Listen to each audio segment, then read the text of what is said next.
Chapter 52. Because of me, killing you is as easy as stepping on an ant. Zhen Fang's words echoed in Lin Muyu's heart like a giant bell. That's right, when you are weaker than others. Wouldn't it be as easy as stepping on an ant for them to kill you? Lightly curling the corner of her mouth, Lin Muyu gripped the prairie-burning sword tightly and said, "Then let's try." Without any warning, Zhen Fang suddenly struck with his sword. Xiao. The sound of the sword cutting through the air was extremely ear-piercing. Moreover, it suddenly stabbed 4 times in a row, leaving deep holes on the black tortoise shell and dragon scale wall. Lin Muyu took several steps back, feeling as if his chest had suffered a heavy blow. The black tortoise shell and dragon scale wall were almost shattered in an instant. He looked at Zhen Fang in shock. This hedonistic son of a rich family was much stronger than Hua Wan. Moreover, the glazed pagoda martial spirit that Zhen Fang was stepping on had definitely increased the strength of his attacks, and even had an extremely strong, penetrative ability. This was because Lin Muyu felt waves of piercing pain on his skin. The opponent's sword chi could actually pass through the black tortoise shell and dragon scale wall to injure him. The wind character formula of the Imperial Wind Sword art was activated. The prairie-burning sword flew with the wind and blew Zhen Fang's hair. Zhen Fang was suddenly startled and hurriedly moved to the side. The prairie-burning sword almost brushed past his face. Blood splattered and a small wound appeared on his face, courting death. Zhen Fang instantly flew into a rage out of humiliation. He suddenly stomped on the ground and shouted, "Golden Bell Shield!" Rays of golden light appeared and surrounded his body. The martial spirit's ability formed a shield. Immediately afterwards, he used his killing move. His figure swayed and he retreated several steps. He raised one hand, and the longsword actually flew through the air. Zhen Fang closed his eyes and trembled all over. Do Qi flowed through his meridians, and with a low roar, dozens of longswords appeared in the air and stabbed at Lin Muyu. Myriad sword art. Lin Muyu was shocked and hurriedly activated the green rock armor. She held the sword with both hands and quickly raised it to form a shield. Clang, clang, clang. The deafening sound of metal clashing could be heard incessantly. Almost all of the sparring partners could not help but cover their ears. When they looked again, Lin Muyu's mystic tortoise shell had already been shattered, and her dragon scale wall was riddled with thousands of holes. What was even worse was that her green robes were also riddled with holes. Streams of blood flowed from her chest and arms. She had no way of blocking Zhen Fang's attack. Since he couldn't defend, he could only attack. Making up her mind, Lin Muyu raised her hand, and 4 flying knives shot out like lightning. They were the demonic noise knives. At the same time, she let out a low roar and gathered her Zhen Qi once again. Streaks of lightning poured into the burning prairie sword, and the martial spirit gourd shone brightly. Streaks of green vines rolled out from the ground, heading straight for Zhen Fang's feet. Zhen Fang sneered and raised his palm. His do qi turned into a gust of wind. With a hua sound, the green vines were immediately crushed. Just by relying on the wind of do qi, she was able to disperse Lin Muyu's attack. Her cultivation was too terrifying. But how could Lin Muyu's move be so simple? Before Zhen Fang could be proud of himself, a warm current came from behind him. Poisonous liquid. What? Zhen Fang was startled and hurriedly dodged. However, he was multitasking. The moment he turned his body, he saw the dazzling lightning. Lin Muyu's lightning strike was directly aimed at his waist. Unable to dodge, Zhen Fang steeled his heart and gathered the 3 pieces of qi armor at his waist. With a pung sound, the electric current dispersed along with the air. Lin Muyu's determined attack still did not hit. On the contrary, Zhen Fang brazenly turned his body to the side and launched a series of kicks.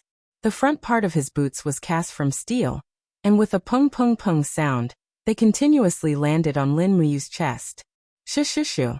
Sliding back a dozen meters along the stone floor, Lin Muyu pressed one hand on the ground to stop the impact. However, his 5 fingers had left 5 miserable bloody marks on the ground. Linji. Qin Xiling was shocked. Lei Hong also silently wriggled his lips. This young man's willpower had far exceeded his expectations. Facing Zhen Fang, who had crushed him in strength, he was still able to counterattack and resist. This was really not easy. The blood and qi in his body surged. Lin Muyu only felt a sweet taste in his throat. However, he forced himself not to spit out this mouthful of blood. He could not admit defeat, otherwise he would have no place to stand in Lanyan City. Xiao! Amidst the sharp whistling sound, the 4 flying daggers quickly turned around. Zhenfang turned his head and consecutively slashed out several times, quickly knocking away the 4 flying daggers one by one. However, what he did not expect was that the 4 flying daggers seemed to have a mind of their own, and quickly gathered together, forming a 4-wheeled flying dagger. The air silently exploded, and the demonic noise dagger quickly turned around and launched another fierce attack. I can't bear it! Zhenfang roared angrily as he suddenly opened up his palms. Every finger was protected by the halo of the golden bell shield. He actually wanted to block the demonic noise dagger with his bare hands? Lin Muyu stood at his original position, and with a wave of his hand, the sound waves from the demonic noise fist rapidly exploded under the demonic noise dagger. With a pung sound, the demonic noise dagger trembled and changed its trajectory. In the end, it slashed across Zhenfang's shoulder. Poop! Another bloody wound appeared. This was the second time Zhenfang had been injured. Bastard! Zhenfang's face was flushed red as he turned around and rushed towards Lin Muyu.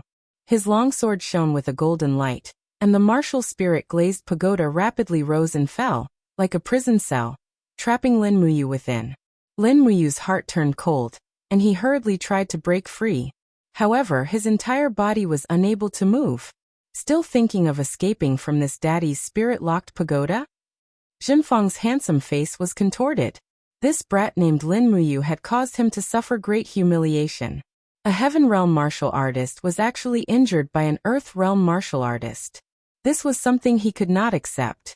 Trapped within the spirit-locked pagoda, Lin Muyu saw that Zhenfang's sure-kill attack was about to reach him. Lin Muyu roared madly, and used all the true qi in his body, but was still unable to break free. At the moment of imminent peril, a sudden pressure descended from the sky. Stop! The spirit-locked pagoda's do-qi halo quickly dissipated. This do-qi was far stronger than Zhenfang's. In the end, he and Lin Muyu both looked up, only to see the head deacon Lei Hong standing proudly in the air, with the Saint Realm energy in his hands. His eyes were filled with an unparalleled majesty as he said, "This battle has ended. Lin Ji has held on for a minute without dying. He has officially become a gold star sparring master of the temple." Lin Muyu finally heaved a sigh of relief. In that instant, she felt as though death was shrouding her. Indeed, Zhenfang had already made up his mind to kill her. If it wasn't for Lei Hong, she would most likely have lost her life here. Lei Hong floated back to his seat. Deacon Guiyang, who was not far away, slowly walked down the steps and arrived in front of Lin Muyu.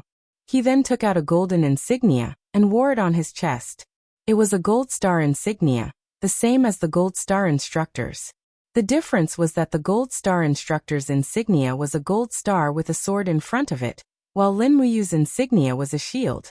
Alright, Lin Ji's skills are extraordinary, and young Duke Zhenfang's is also powerful and invincible. This battle ends here. Guiyang was a good person.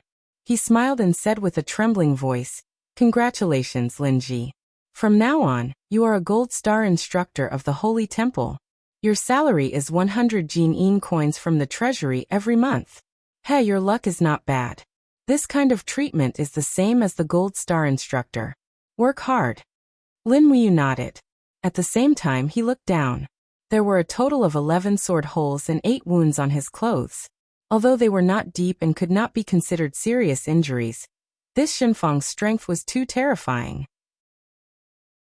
Zhenfang was also looking at him from afar. A cruel smile appeared on the corner of his mouth. He said, "Just you wait, I will come again to learn from you." Lei Hong had already stood up.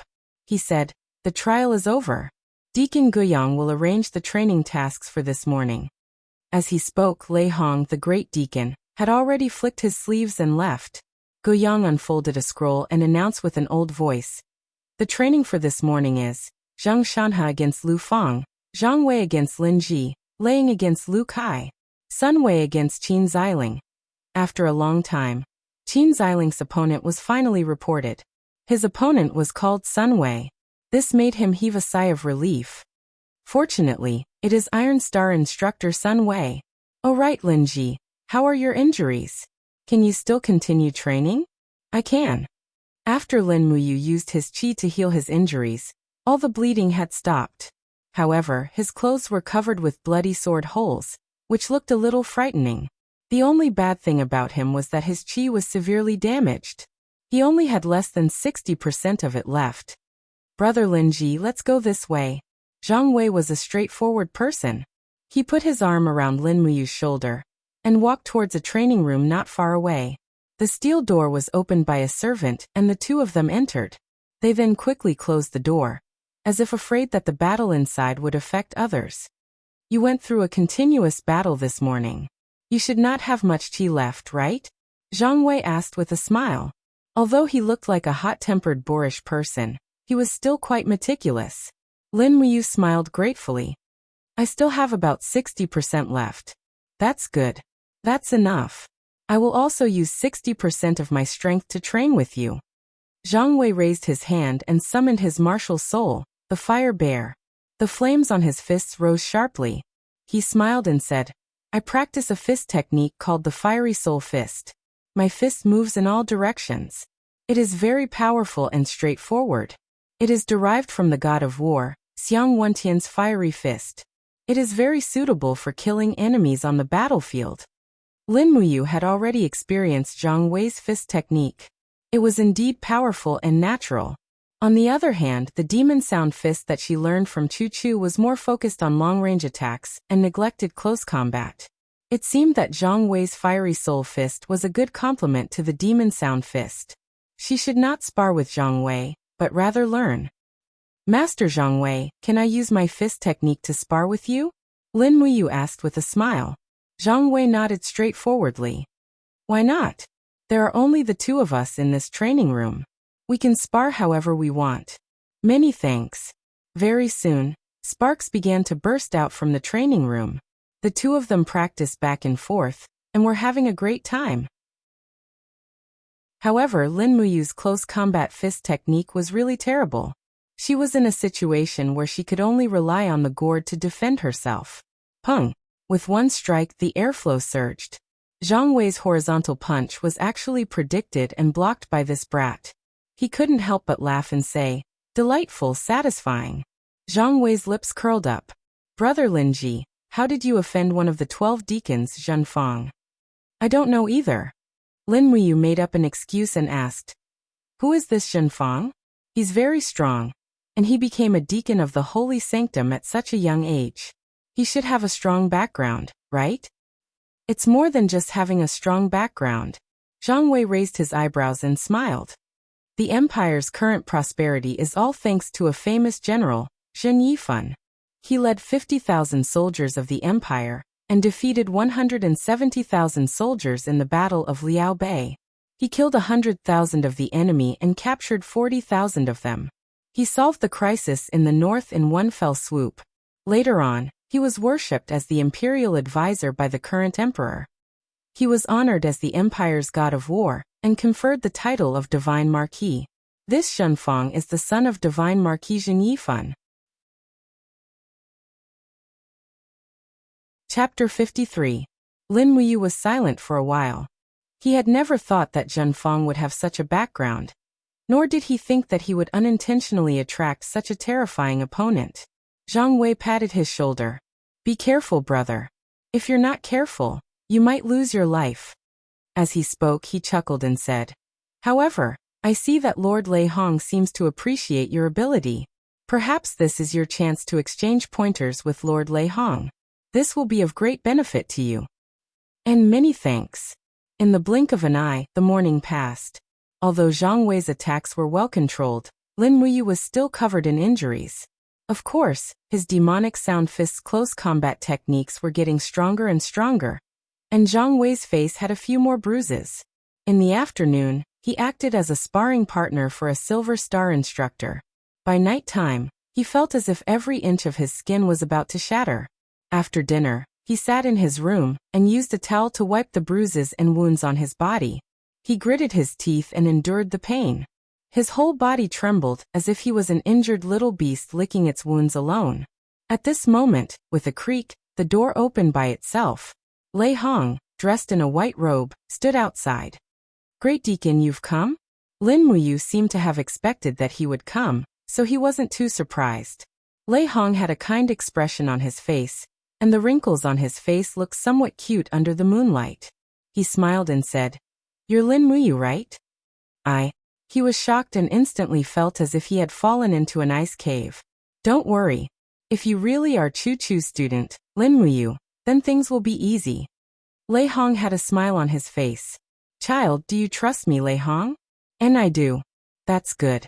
Come with me. Chu-Chu is too lazy. He only taught half of a student." After so many years, his nature has always been like this. Lei Hong straightened his white robe and turned to leave. Lin Muyu hurriedly put on his clothes and followed him out with the burning prairie sword. The starlight fell on the courtyard of the temple. The stone-paved path reflected the mottled shadows of the trees. Lei Hong rushed the entire way, forcing Lin Muyu to use falling star steps to keep up. His figure was like a ghost. Lei Hong Yihai could sense that Lin Muyu was still following closely. He could not help but feel gratified. This brat was truly a talent. A few minutes later, they stopped at an old mansion in the backyard of the sanctum. Raham slowly pointed at a pond in front of him and said, "Come here to cultivate every day from now on." "Oh, this is?" Lin Muyu walked forward and reached out to scoop up the water in the pond, only to find that it was not water at all. It was clearly a pile of gravel. "Great Deacon, what's the use of these stones?" "Don't call me Grand Deacon anymore. Call me Grandpa Lei Hong." Lei Hong smiled kindly and said, "I'm about the same age as Chu-Chu, so it's not too much to accept you calling me grandfather, right?" "It's not too much, Grandpa Lei Hong." "Aha." This term grandpa made Lei Hong feel very comfortable. He twirled his beard and said, "These stones are all strange stones picked from the depths of the mountains. As the saying goes, heaven and earth, spiritual energy, sunlight and rain, after tens of thousands of years, whether it is sunlight or dew, they are all immersed in these unremarkable stones. Everyone thinks that ginseng and dragon tendons are treasures, but to cultivators, these stones are even more precious." Lin Muyu nodded her head as if she understood. Lei Hong continued, "Do you know why you were injured so many times today?" "Why?" This was what Lin Muyu wanted to ask. "Because my skin is not thick enough." Lei Hong mysteriously smiled. Lin Muyu was confused. "Grandpa Lei Hong, are you saying that I have to rub against the tree bark every day like a bear, get my body covered in resin, and then condense it into a protective layer?" "Huh." Lei Hong laughed loudly. "Although my understanding is a bit off, the meaning is almost the same. What you need to do now is to rub against your skin with these stones every day, and your skin will naturally absorb the spiritual energy in the stones. Many strong cultivators with copper skin and iron bones rely on this simple method to cultivate." "So that's how it is." Lin Muyu was a bit speechless. Lei Hong stroked his beard and continued, "This process is called skin refining in the cultivation world. Although you have passed the human realm, you haven't built a good foundation, so you hurriedly refined your skin like those ordinary people. It is not too much to do it again."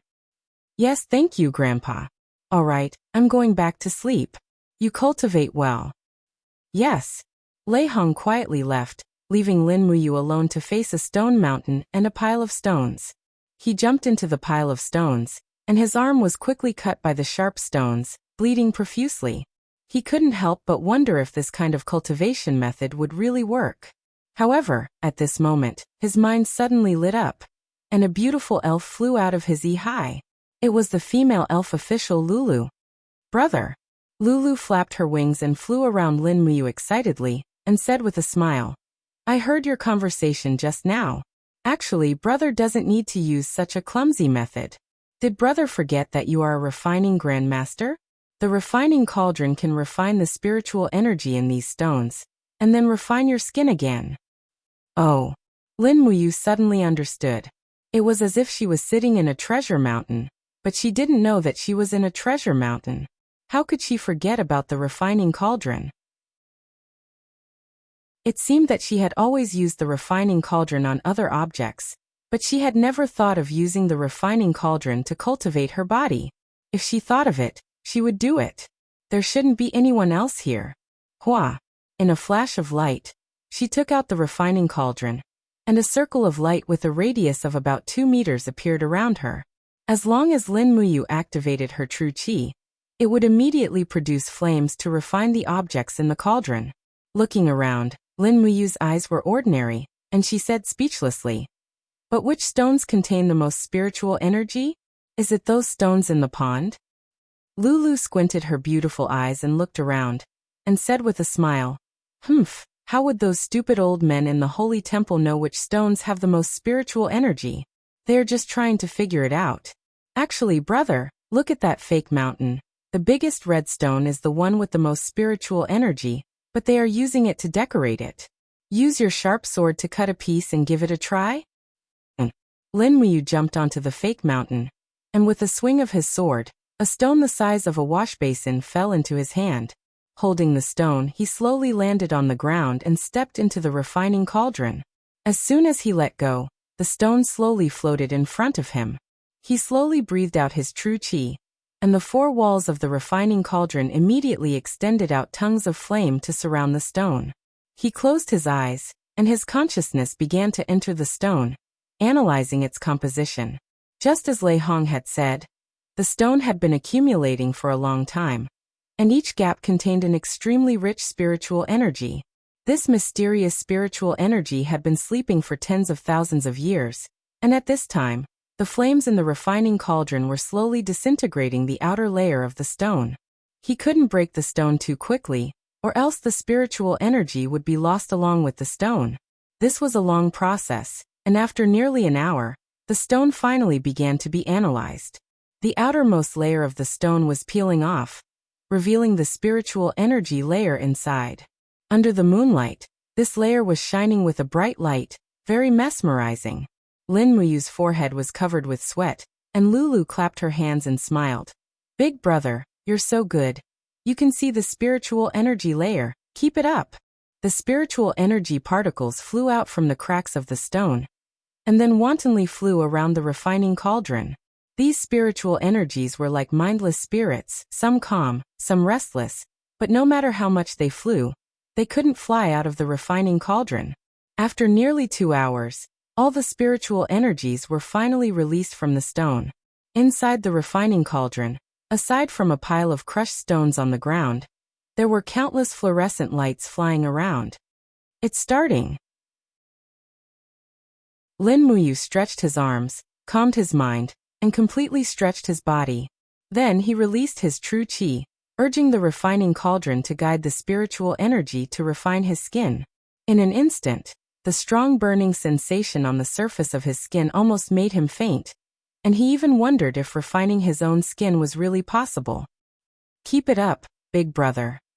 Lulu opened her big watery eyes to cheer him on. Lulu was one with him, and she would never harm him. Lin Muyu knew this, so he persevered.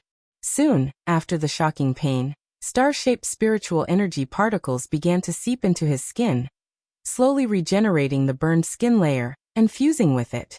Very quickly, new skin appeared inch by inch. Is this the refining of skin? Lin Muyu was dumbfounded. This was simply a process of destruction to the body and soul. First, the skin was destroyed, and then the spiritual energy was integrated to reconstruct the skin. This cultivation method was simply too inhumane. However, after more than an hour, he had completely refined the stone. His skin looked as if it had been reborn, and even the wounds from the day had been completely healed. Lightly clenching his fist, he could feel a faint and thick energy around his fist. He didn't need to test it to know that this layer of skin had been reborn, and the defensive power it could provide was definitely not something that could be compared to before. Suddenly he punched out, and with a pung, a piece of green stone was smashed into pieces. His fist and wrist felt a pulse, but there wasn't much pain. In other words, the feeling of his skin was still there, but it was much tougher. Even when he punched the stone, he didn't feel much. He tried again, and no longer used his true qi to attack. Pung! The green stone trembled slightly, and a fist pit was left on it. His fist also felt some pain, and in general, his skin was indeed different from before. Excited, he waved his sword and cut off another piece of red stone, and continued to cultivate. Under the starlight, two old men stood on top of a pavilion in the distance. One of them was Lei Hong. This kid chose the scarlet essence stone to cultivate, Lei Hong said. The other old man was one of the 12 deacons, the good old Guyang. He stroked his beard and said with a smile, "The scarlet essence stone is known as one of the hardest stones in the world.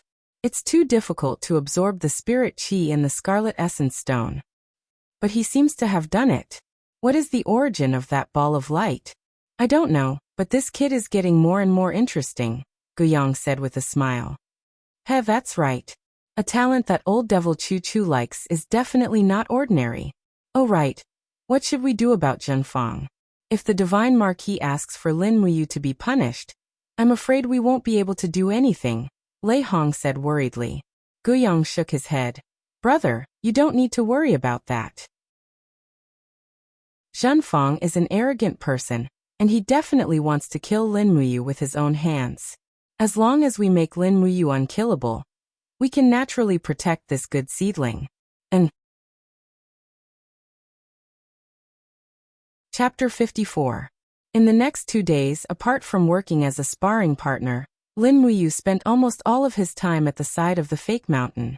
The results of his cultivation were also very obvious. The scarlet essence stone that was at least a few meters tall had been completely refined into a pile of stone powder, and the spirit energy contained within had been completely absorbed. The effects were obvious, and he could almost be called a copper skin now. Needless to say, Zhang Wei, Lei Ying, and the other instructors were already amazed by Lin Muyu's transformation. As a sparring partner, she was not injured after a few days. This was definitely unprecedented in the history of the Holy Sanctum. In these few days, Lin Muyu did not go to visit Chu Yao because his identity had already been exposed. That Zhenfang had his eyes on him, so there was no need to bring trouble to Chu Yao. On the contrary, Chu Yao had the protection of her brother Chu Huai. After all, Chu Huai was one of the 200 imperial guards in the imperial palace.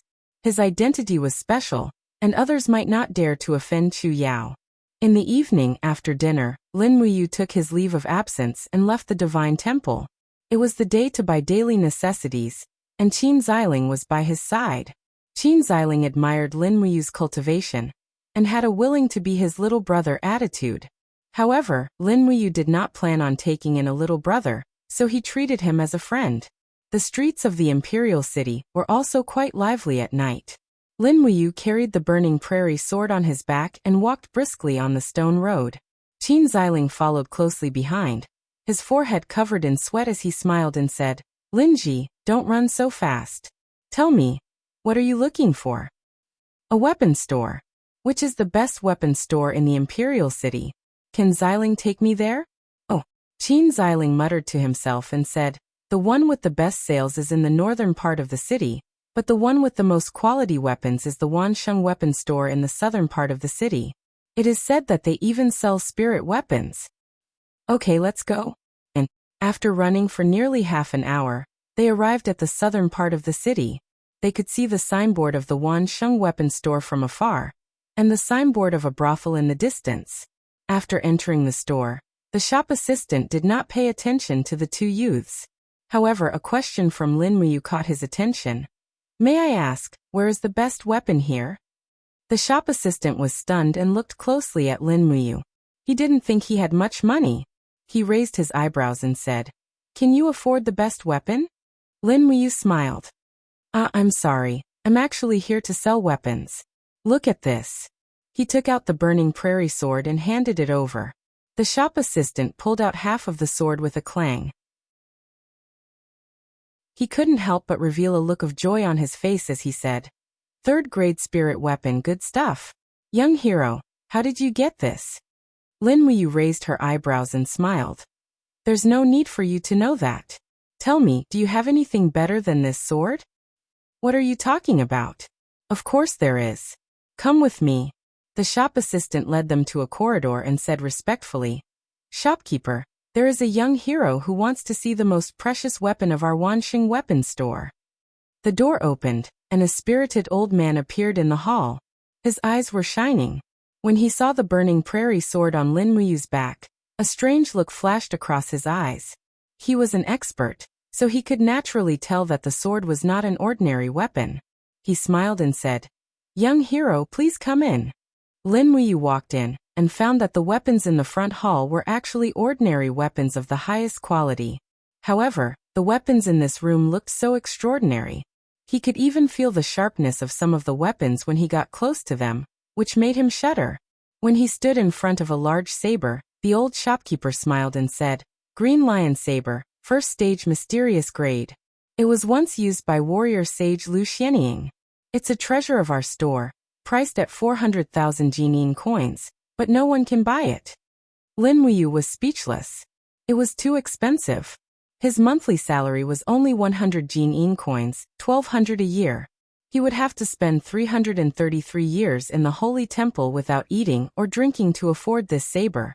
Moreover, he was already a tall, rich, and handsome, with a high salary in the capital. If it was a poor loser like Qin Xiling with a monthly salary of 5 Jinin coins, he would have to be beaten for tens of thousands of years before he could afford it.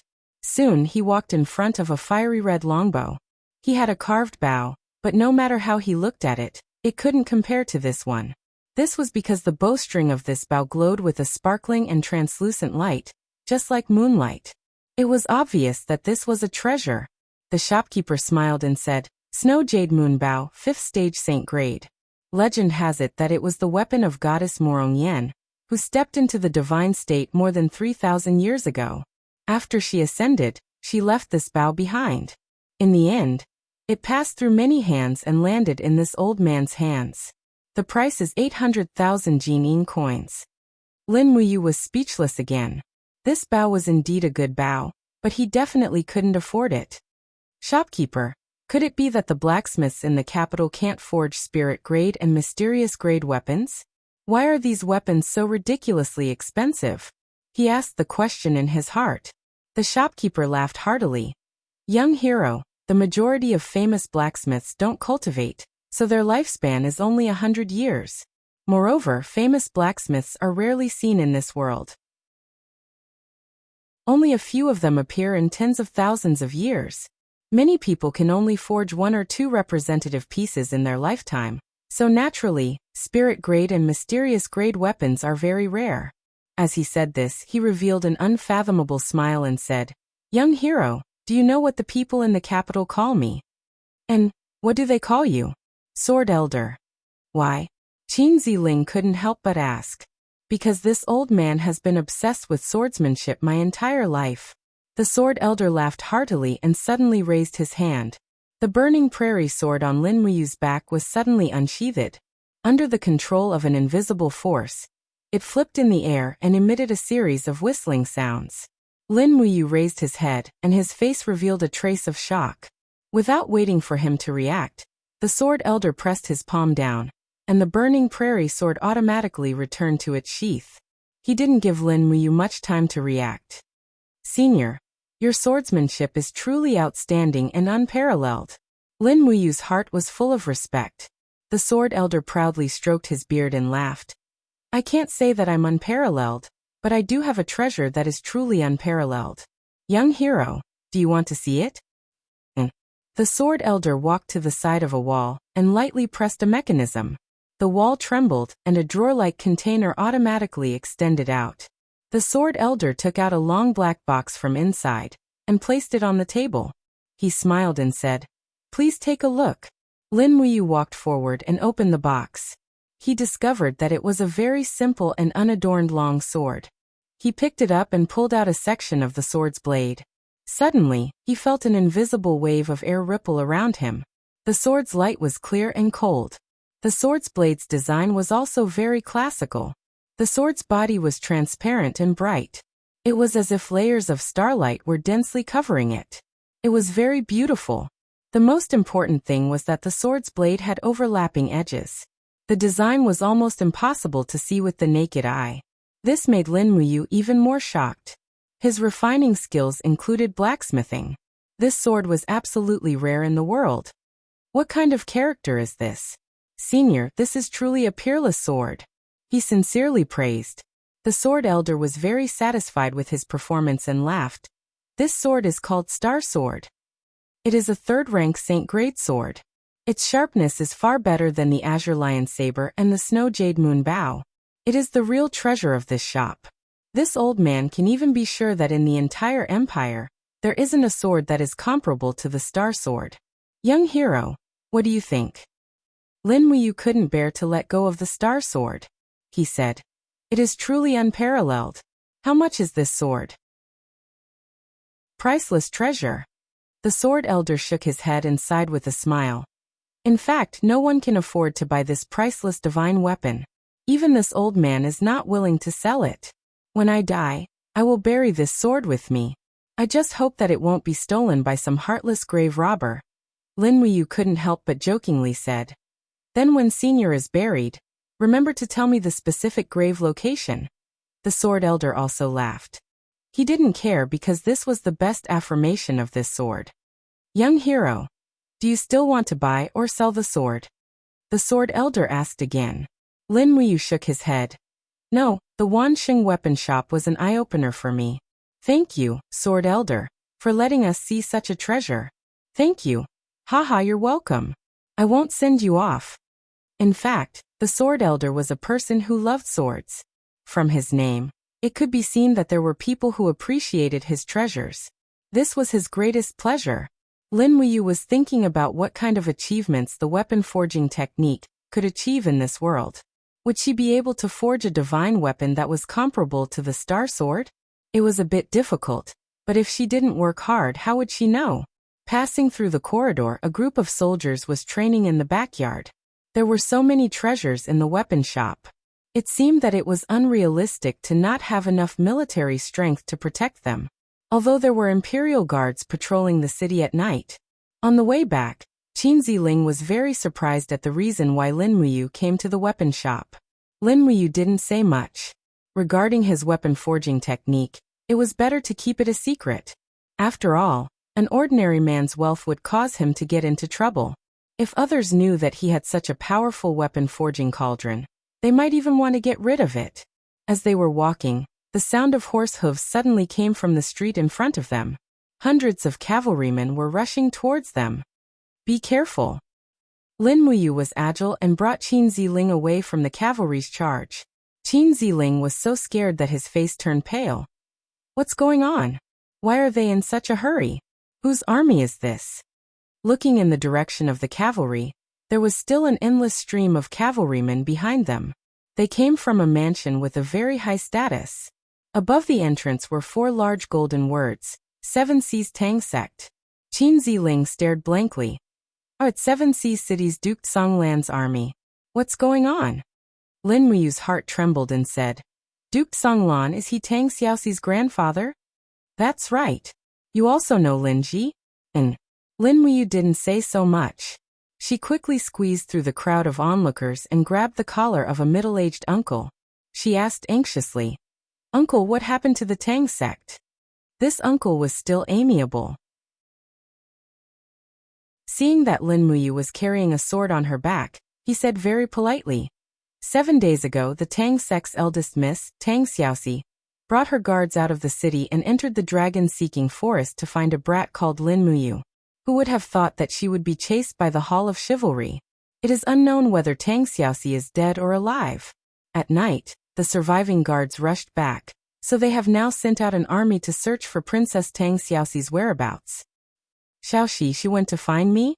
Lin Muyu's mind instantly went blank. Chapter 55.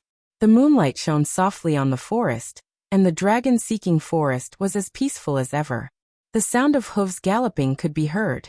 A group of people were moving in a hurry, but their numbers were not small.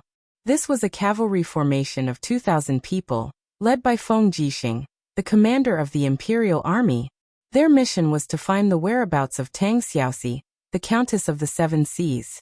If they could not find her, there was no need for Feng Jixing to return to the imperial capital. Feng Jixing was anxious, his heart was burning with anxiety. Behind him, a petite figure with a thin sword on her back followed closely. Her cloak fluttered in the night wind, revealing a beautiful face. It was the imperial princess Qin Yin. She gritted her teeth and said, "If anything happens to Xiaoxi, I will wipe out the entire house of chivalry in the empire. I will not hesitate to spill blood for thousands of miles. Feng Jixing remained silent. He believed that Qin Yin would do what she said. If not for her affection for her best friend, Tang Xiaoxi, the princess would not have sneaked out of the imperial palace in the middle of the night. Lanyan City, imperial capital. Lin Muyu rushed back to the holy sanctum and was about to take her horse from the stable when she saw a man wearing a gold star shouting from afar. Lin Ji, where are you going so late at night? Don't you know that the holy sanctum prohibits people from going out at night? Lin Muyu ignored him, got on her horse and left. Stop right there. The man grabbed the reins and shouted. You're too arrogant, aren't you? I told you to stop. Did you hear me? With the help of the moonlight, Lin Muyu saw the man's face clearly. It was Ouyang Qiu, one of the Gold Star instructors. His swordsmanship was outstanding, and he was known as the best swordsman in the holy sanctum. It was a pity that he was from Zhenfang, so he had repeatedly gone against Lin Muyu. If not for Reihong protecting him, Ouyang Qiu's sword would have pierced through Lin Muyu's neck. What happened? From afar, one of the deacons, Guyang, shouted. Instructor Ouyang, Lin Ji, what's wrong? Ouyang Qiu said. This brat Lin Ji is riding a horse in the middle of the night. He has already violated the temple's rules. Deacon, please punish him severely. Guyang furrowed his brows and continued to speak with the attitude of a good person. Instructor Ouyang, don't be anxious. I think there must be a reason why Lin Ji is in such a hurry to leave. Let's listen to him first. Ouyang Qiu nodded indignantly. Riding on the horse, Lin Muyu said anxiously. Deacon Guyang, my friend was ambushed in the dragon-seeking forest, and his life is uncertain. I have to go now, please allow me to go. Guyang asked. Who is your friend? Tang Xiaoxi. Princess Shi. Guyang was stunned. Lin Ji, you actually know Princess Shi? Yes. Guyang smiled and said. Princess Shi was ambushed in the dragon-seeking forest, and her life is uncertain. Everyone in the imperial capital is very anxious, but the imperial guards have already sent tens of thousands of people into the dragon-seeking forest to search, and you won't make a difference. It's better for you to stay in the imperial capital and cultivate. Moreover, even if you're a good friend, you might not have to go. But she was ambushed because of me. Lin Muyu suddenly stopped talking. If she continued, she would be exposed, and it would be the same as announcing her identity. Ouyang Qiu sneered. For you? Why? Lin Muyu was speechless. At this moment, Guyang smiled and said, How about this? I, Guyang, as a deacon, will allow you to leave the city for 3 days. You must return to the imperial capital after 3 days, and return quickly. How about that? Thank you, Deacon. Lin Muyu raised his whip, and the horse rushed out with a neigh. Ouyang Qiu was shocked. Deacon Guyang, what are you doing? Guyang hurriedly put his arm around Ouyang Qiu's shoulder and said with a smile, Brother, we're all from the Divine Palace. Who doesn't have some urgent matters? Why make things difficult for this kid? Come over to my place for a drink. I just got some deer meat from the market, and it's very fresh and tender. Brother, it would be a pity if you don't try it. Yes, all right. Ouyang Qiu was after all just an instructor, and his status could not be compared to Deacon Guyang. Since the other party was so courteous, he did not continue to make things difficult for him. The moonlight shone on the mountain range, making it look pale. The road under the trees was densely packed with cavalry, and the tranquility of the dragon-seeking forest was broken. Feng Jixing held his saber, and his expression did not look too good. He sniffed hard and said loudly, Slow down, be careful, there seems to be a bloody smell here. What's wrong, General Feng? Qin Yin asked. Feng Jixing gritted his teeth and said, Your Highness, we've already entered the unknown depths of the dragon-seeking forest. This is a forbidden area. According to the Empire's map, the spirit beasts that appear in this area are extremely powerful, and there might even be a 10,000-year-old sacred beast. It's not something that we can handle, so try to slow down and not make too much noise. Although Qin Yin was worried about Tang Xiaoxi's safety, she knew that some things could not be rushed. At this moment, a miserable howl came from the front, followed by the deafening roar of a wild beast, and the tranquility of the entire forest was completely broken. "What's wrong?" Feng Jixing asked loudly. A cavalry galloped over and said, "Lord Commander, there's a giant python that can spit fire in the forest ahead. No one has seen it before. The front camp has already lost close to 100 brothers." "What? Follow me." Feng Jixing was anxious and furious, and he rushed over with his saber in hand. Qinin also immediately spurred her horse forward. Under the moonlight, flames soared into the sky. A giant python twisted its huge body and wreaked havoc in the forest, entangling a dozen cavalrymen and their mounts. Then it opened its mouth and swallowed a living person. That person did not even have the time to scream. Feng Jixing looked over and felt a chill from the bottom of his heart. He said loudly, "I'll block it and protect Her Highness retreat. We'll take a detour. There's no way to go here." Luo Lai hurriedly said, "Lord Commander, we don't know how long this python has lived, but if we attack together, we should be able to kill it." "No."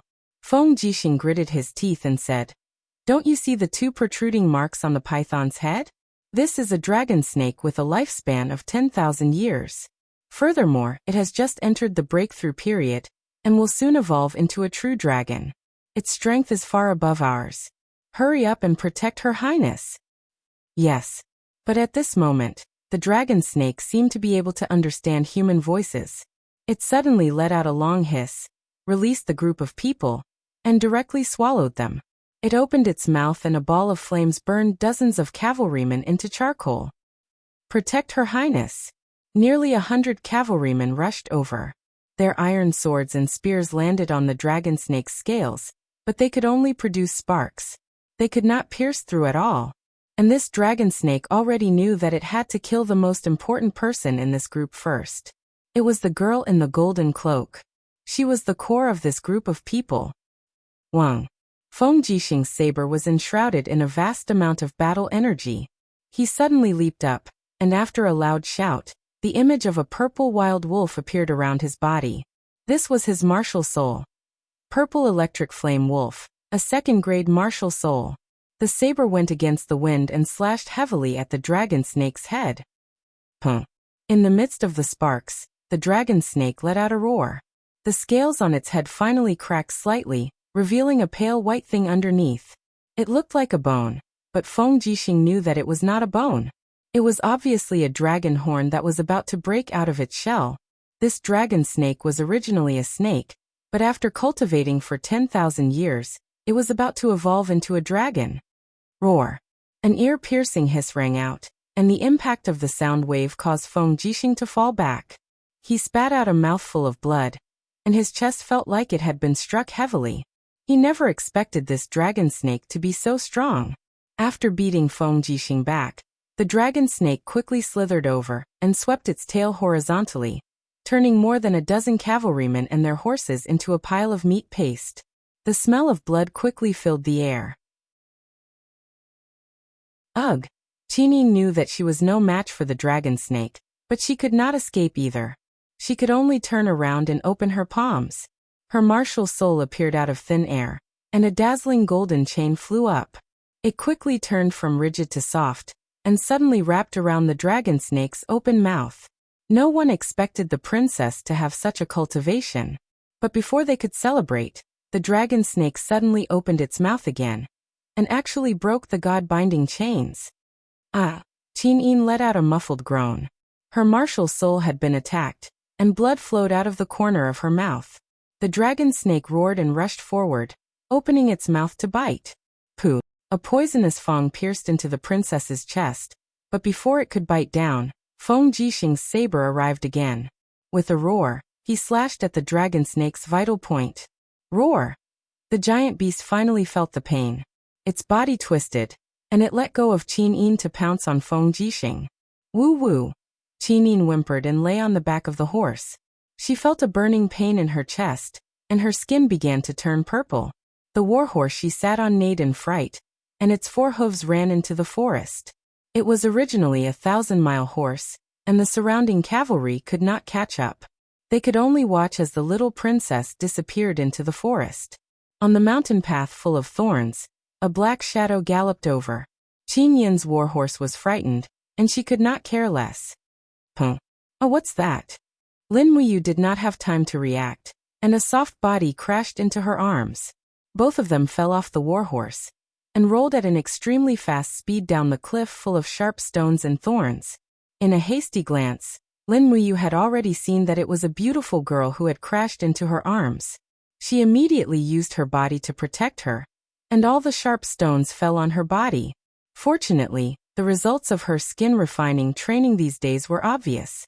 She rolled for almost 1,000 meters and only stopped near the valley. Qin Yin's face was pale. She looked up and saw that it was a handsome young man who was hugging her, but she still pushed him away out of reflex. Don't touch me. The dignified princess of the empire had never been hugged so intimately by a man. As if I care. Lin Muyu glanced at her and immediately understood everything. But you're poisoned, and if you don't treat it, you'll die. That's none of your business. Qin Yin was still on guard against him. Lin Muyu was worried about Tang Xiaoxi's safety, so she did not care. She staggered to her feet and found the burning prairie sword not far away. Qin Yin's heart softened when she saw the wounds caused by the stones and thorns on his body. She knew that this person had just saved her, and her body was becoming limp and numb after falling into the valley. If this person did not save her, she might really die. Can you really detoxify it? Qin Yin murmured. This is the venom of a 10,000-year-old spiritual beast, a dragon snake. Lin Muyu sneered inwardly. I'm a master medicine refiner. What kind of poison can I not detoxify? He stretched out his hand. 1,000 Jinin coins to save your life. Otherwise, there's no need to talk. Qin Yin was stunned, and her face almost turned green. You. Where do you think I can store so much money on me? Lin Muyu looked at her luxurious clothes and said, Then why don't you write an IOU? You want someone to save your life, yet you're so unruly. I think you really don't know how to behave yourself. Qin Yin was filled with grief and indignation. She wanted nothing more than to be poisoned and die immediately. At this moment, a wave of dizziness hit her, and her body swayed uncontrollably. Lin Muyu also noticed her abnormality. The poison was indeed serious, so he did not talk about money anymore. He lightly placed a finger on Qin Yin's shoulder, and a strong wave of vital energy flowed into her. He said, I'll use my vital energy to help you seal the flow of the venom in your veins, but I still need to find herbs to refine the antidote. Can you hold on for a while? Qin Yin was already on the verge of collapse. She squinted her beautiful eyes and looked at the handsome youth's face under the moonlight. She was a little dazed. She nodded and said, Okay, hurry up.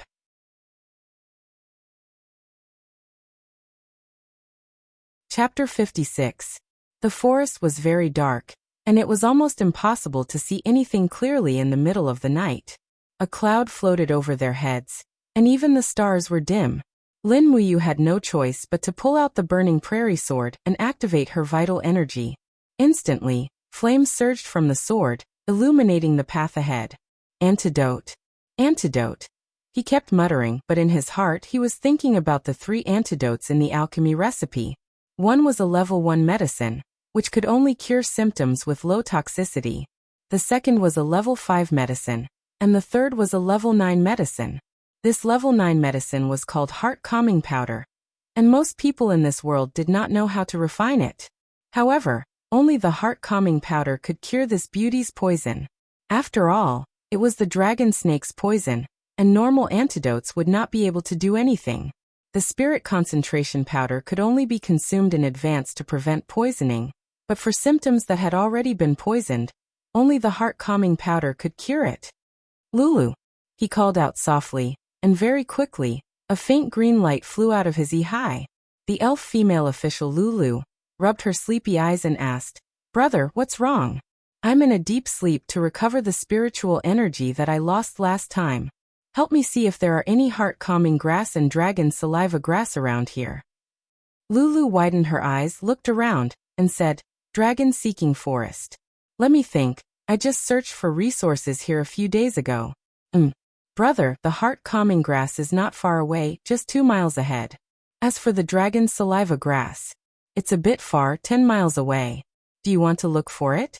It's so far, and the sky is so dark. Especially the dragon saliva grass. It grows in a cave, and there's a dragon snake beast living inside. Lin Muyu clenched her teeth. It was probably this dragon snake that injured the beauty just now, right? Forget it, saving a life is better than building a 7-storied pagoda. Go. He immediately activated falling star steps and charged into the distance like a meteor. Within a few minutes, he stopped beside a huge rock and sniffed it. A familiar scent drifted over. It was the heart-calming grass. Lowering his head, he saw a faint glow coming from under the rock. It was like starlight. It was the heart-calming grass. Excited, he stretched out his arm and gently pulled at the bottom of the rock. Instantly, a stalk of heart-calming grass appeared in his palm. He continued to gather more, and kept them in his arms. Then he stood up and said, "Lulu, lead the way.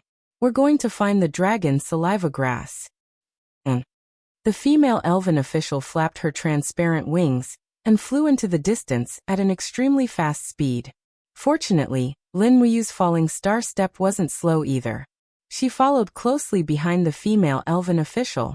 10 miles wasn't too far, but it wasn't too short either. After arriving, she was slightly out of breath.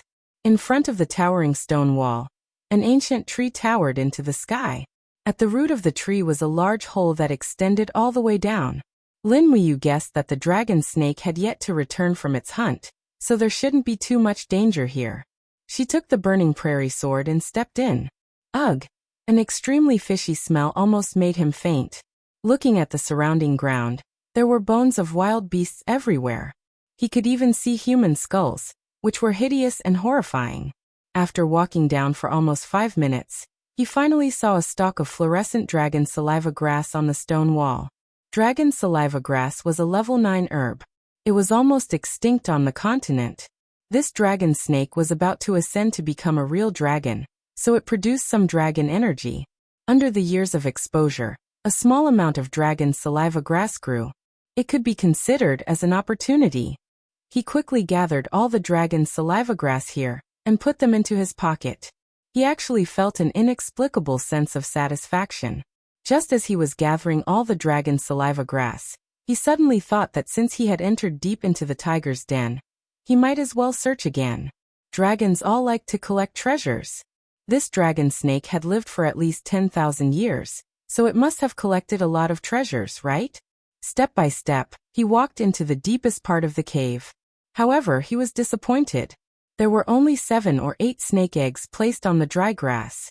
As for treasures, there was none. Crack. The eggshell of a snake egg cracked open. Accompanied by a jie sound, a small dragon snake broke out of the eggshell. It innocently swam towards Lin Muyu, as if it was looking for its mother. Lin Muyu was speechless. It kicked the little snake away and said, "Go away, silly thing. This old man is not your mother. But this old man doesn't mind getting rid of your mommy." At this moment, a sharp cry came from outside. It sounded like a dragon's cry, but also like a snake's hiss. Immediately, Lin Muyu's body trembled. Was its mommy coming back soon? At this time, it didn't seem like it could deal with this with its own strength. It had to leave. It quickly left the cave, carrying the burning prairie sword and returning along the path it came from. The clouds dispersed, and the stars still softly scattered in the forest. Qin Yin had already fainted. Her face was purple, and the poison was too deep. "Wake up, miss." Lin Muyu shook her arm forcefully. Only then did Qin Yin slowly wake up. Her head was still burning, and she looked at Lin Muyu and said, "Did you find the antidote?" "Yes, but I only found some herbs. I need to refine the medicine. Don't sleep anymore, or else you won't wake up." Lin Muyu looked at her face and couldn't help but feel a bit of heartache. If such a beautiful girl were to be poisoned to death, then it would be such a pity. Being able to save her life could be considered a great contribution to the world. After all, there were so many girls in the world, and such a beautiful girl was rarely seen. Even Tang Xiaoxi's beauty was slightly inferior to her. He sat down on the ground and put down the heart-calming grass. He raised one hand and began to refine the medicine. This was not all. He also raised his left hand and began to refine the medicine of the dragon's saliva grass. The essence condensing hand was enough for him to do this. After all, it was known as the world's #1 medicine refining technique. Qin leaned against a rock and almost didn't have the strength to open her eyes. She could only squint her beautiful eyes and watch the youth refine medicine. Under the starlight, the light of the essence condensing hand was faintly discernible and illuminated Lin Muyu's resolute face. Perhaps it was because of the overload of work, but his forehead began to drip with sweat. He exhaled more air than he inhaled. He was purely relying on his true qi to refine medicine. Who is he? Qin asked again and again in her heart. She had seen the scene of imperial medicine refiners refining medicine, and even the scene of king medicine refiners working. However, she had never seen anyone like the youth in front of her, who could refine 2 different kinds of medicine at the same time. It should be known that there were many ways to refine medicine, and every kind of medicine had its own unique refining method. About 10 minutes later, he hurriedly refined 2 kinds of medicine and placed them on the white cloth. Lin Muyu took out a few small bottles and water from his waist pocket. These were all prepared in advance. After all, as an alchemist, it was necessary to carry these things with him at all times. He gently raised his finger, and his true qi guided wisps of medicine into the small bottles. Soon a bottle was filled. He closed the bottle cap and shook it hard. Then he placed the small bottle in his palm. His true qi slowly rose from his palm and lingered around the small bottle. This was the most important step in refining the heart-calming powder. Using the gentle force of his true qi to promote the combination of 2 kinds of medicine. Perhaps there were people in this world who knew the formula and proportion of the heart-calming powder, but there were definitely not many people who knew the technique. He might even be the only one who knew. Not long after, the first bottle of heart-calming powder was officially completed. Done. He wiped his sweat, looked up and said with a smile. Qin was slightly stunned. She didn't know what to do, so she just nodded and said softly, And what? Hurry up and take off your clothes. Ah. Qin Yin's heart skipped a beat. The young girl's shyness made her instantly blush. She asked, "Why do I have to take off my clothes? Do I have to use blood to detoxify like those Jianghu practitioners?" Lin Muyu couldn't help but laugh. "Let blood? No need. How can that third-rate detoxification method enter my eyes? Besides, blood is the source of power. Letting blood to detoxify is a huge waste. Don't worry, my antidote can automatically detoxify the poison in your blood. It won't cause any harm to you." "Then why do I have to take off my clothes?" Qin asked in a low voice. This? Lin Muyu was instantly confused. He couldn't possibly say that he wanted to see how her breasts looked like. That seemed a little rude. After all, they had only met by chance. "You need to sprinkle the antidote on your wound. Your wound is on your chest," he said. Qin nodded lightly. Her face was flushed, and she was so embarrassed that she wanted to commit suicide. I don't have any strength in my body. You help me take off my clothes, but you have to close your eyes." "Got it." Lin Muyu carefully reached out and unbuttoned her cloak. There was a golden flower embroidered on the button, which was exactly the same as the pattern on the golden coins. This beauty must have come from a rich family. Even the buttons were made of pure gold. Qin closed her eyes. Her delicate snow-white shoulders trembled slightly. This was a kind of torture for her. In fact, it was also a kind of torture for Lin Muyu. Such a stunning beauty closed her eyes and let him do whatever he wanted. Fortunately, he had strong self-control. Otherwise, who knew what would have happened? The dark purple clothes slowly fell, revealing the white chest wrap below. Lin Muyu almost had a nosebleed when he saw it. This beauty's figure was too good, right? Below the delicate collarbone was snow-white skin. Extending downward, there were 2 protruding peaks. The ravine in the depths of the peaks was enough to crush thousands of heroes. However, the chest wrap had been pierced through. The blood had already condensed into purple crystals. The poison was very deep. "Does it hurt?" Lin Muyu felt a little heartache just looking at it. Qin frowned, and the corner of her mouth revealed a trace of grievance. "And it was very painful before. But now I don't feel it." Where are you looking at?" Lin Muyu hurriedly looked away and turned his head. He gently pinched the top of the chest wrap and pulled it down. Although he couldn't see it, he could imagine the soul-stirring scene. Qin Yin let out a whimper. She had obviously touched the wound. She looked up and saw Lin Muyu turn around. She suddenly found it funny, but more than that, she was shy. Lin Muyu raised the heart-calming powder and tried to figure out the direction of the wound. Is it here? A little to the left. Qin Yin looked at the position of his palm and said, a little to the right, a little to the front. Ah, where are your hands? A little to the back. Yes, it's here. Lin Muyu slowly sprinkled the antidote and said helplessly, you're so hot-tempered. Fortunately, you met a kind-hearted person like me. Otherwise, humph. Qin Yin secretly laughed. Anyway, thank you. You're welcome.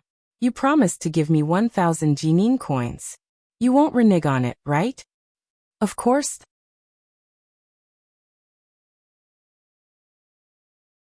Chapter 57. Lin Muyu closed his eyes and held Qin Yin in his arms.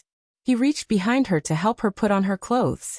Qin Yin's face was blushing, and her nose was filled with the other's scent. She seemed to have fallen into a very subtle state. After putting on her clothes, Qin Yin also felt a warmth in her chest. The heart-calming powder took effect very quickly. It was like a warm current that melted the body that had been frozen by the snake venom from her wound. Even the intense pain from her wound made Qin Yin understand that she had been saved.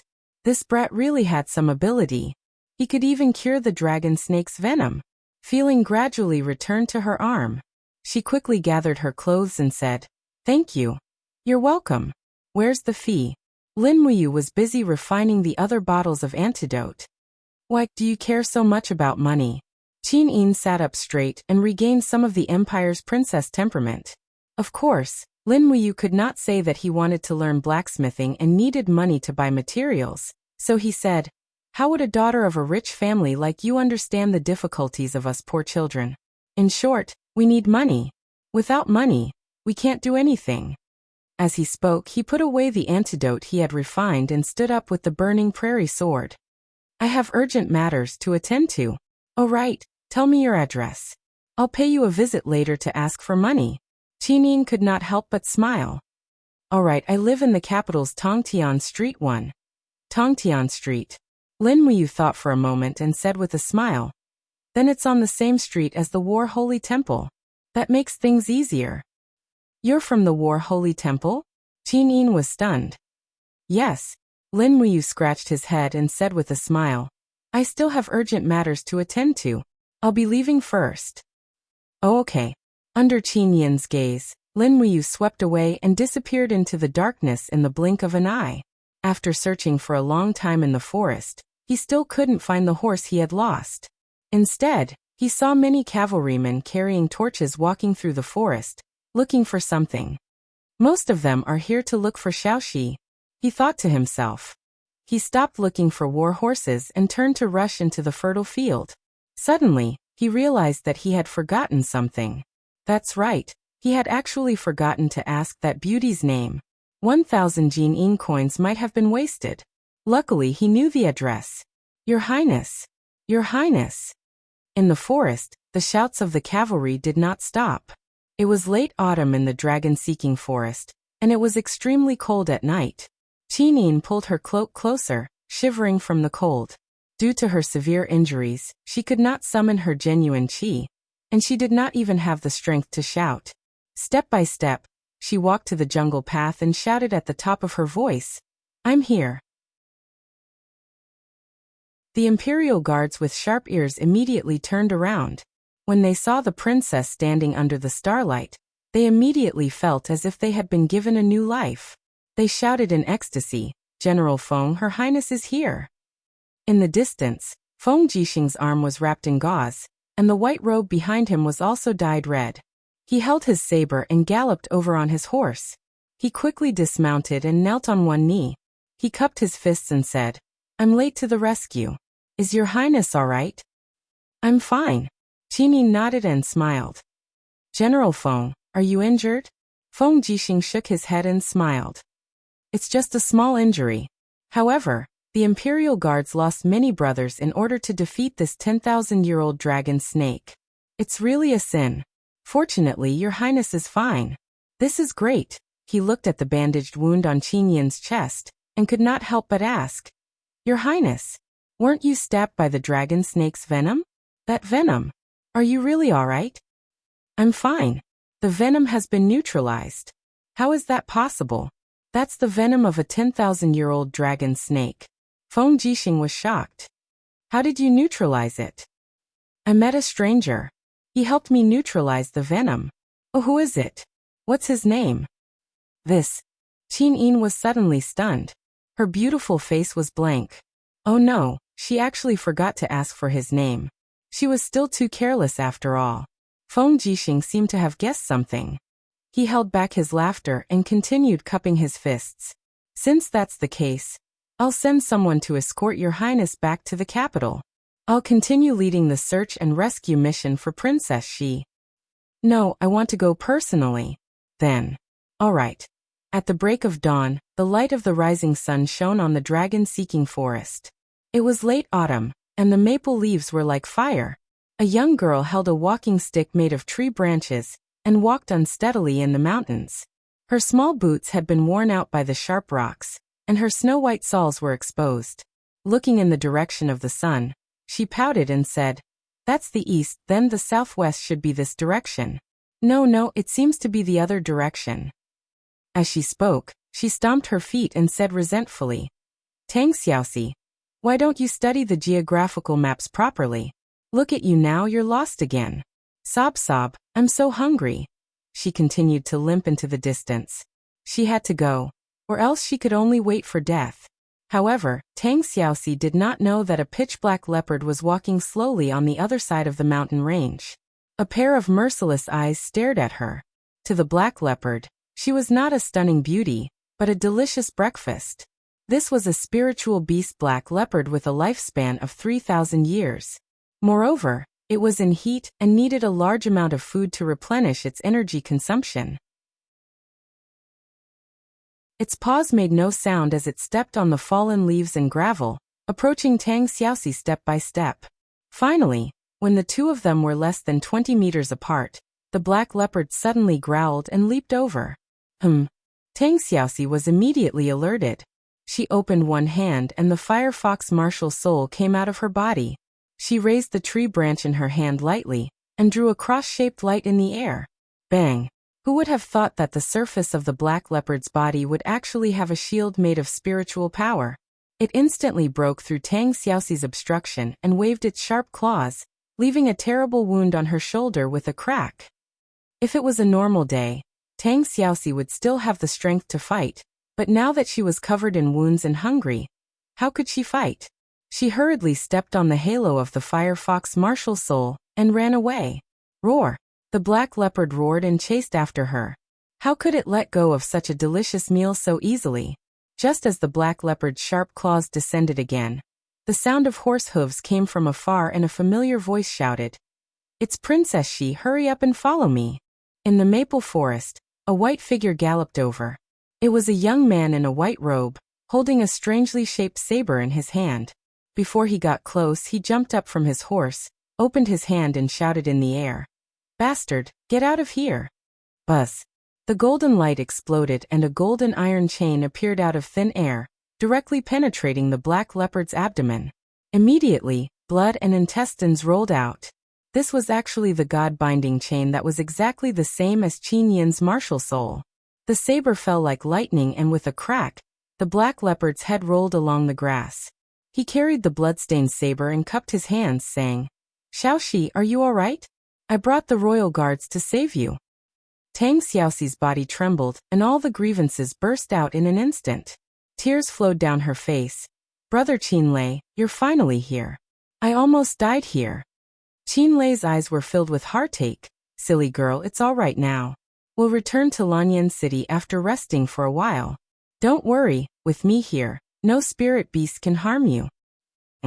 Tang Xiaoxi nodded heavily, then said, Is there anything to eat?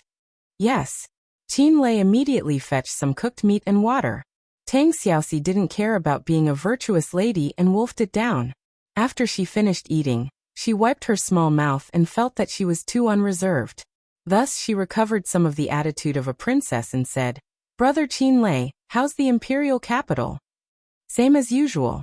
Qinlei held onto his saber and stood at the side of the warhorse, saying, "But I heard that after something happened to you in the dragon-seeking forest, even the emperor was alarmed.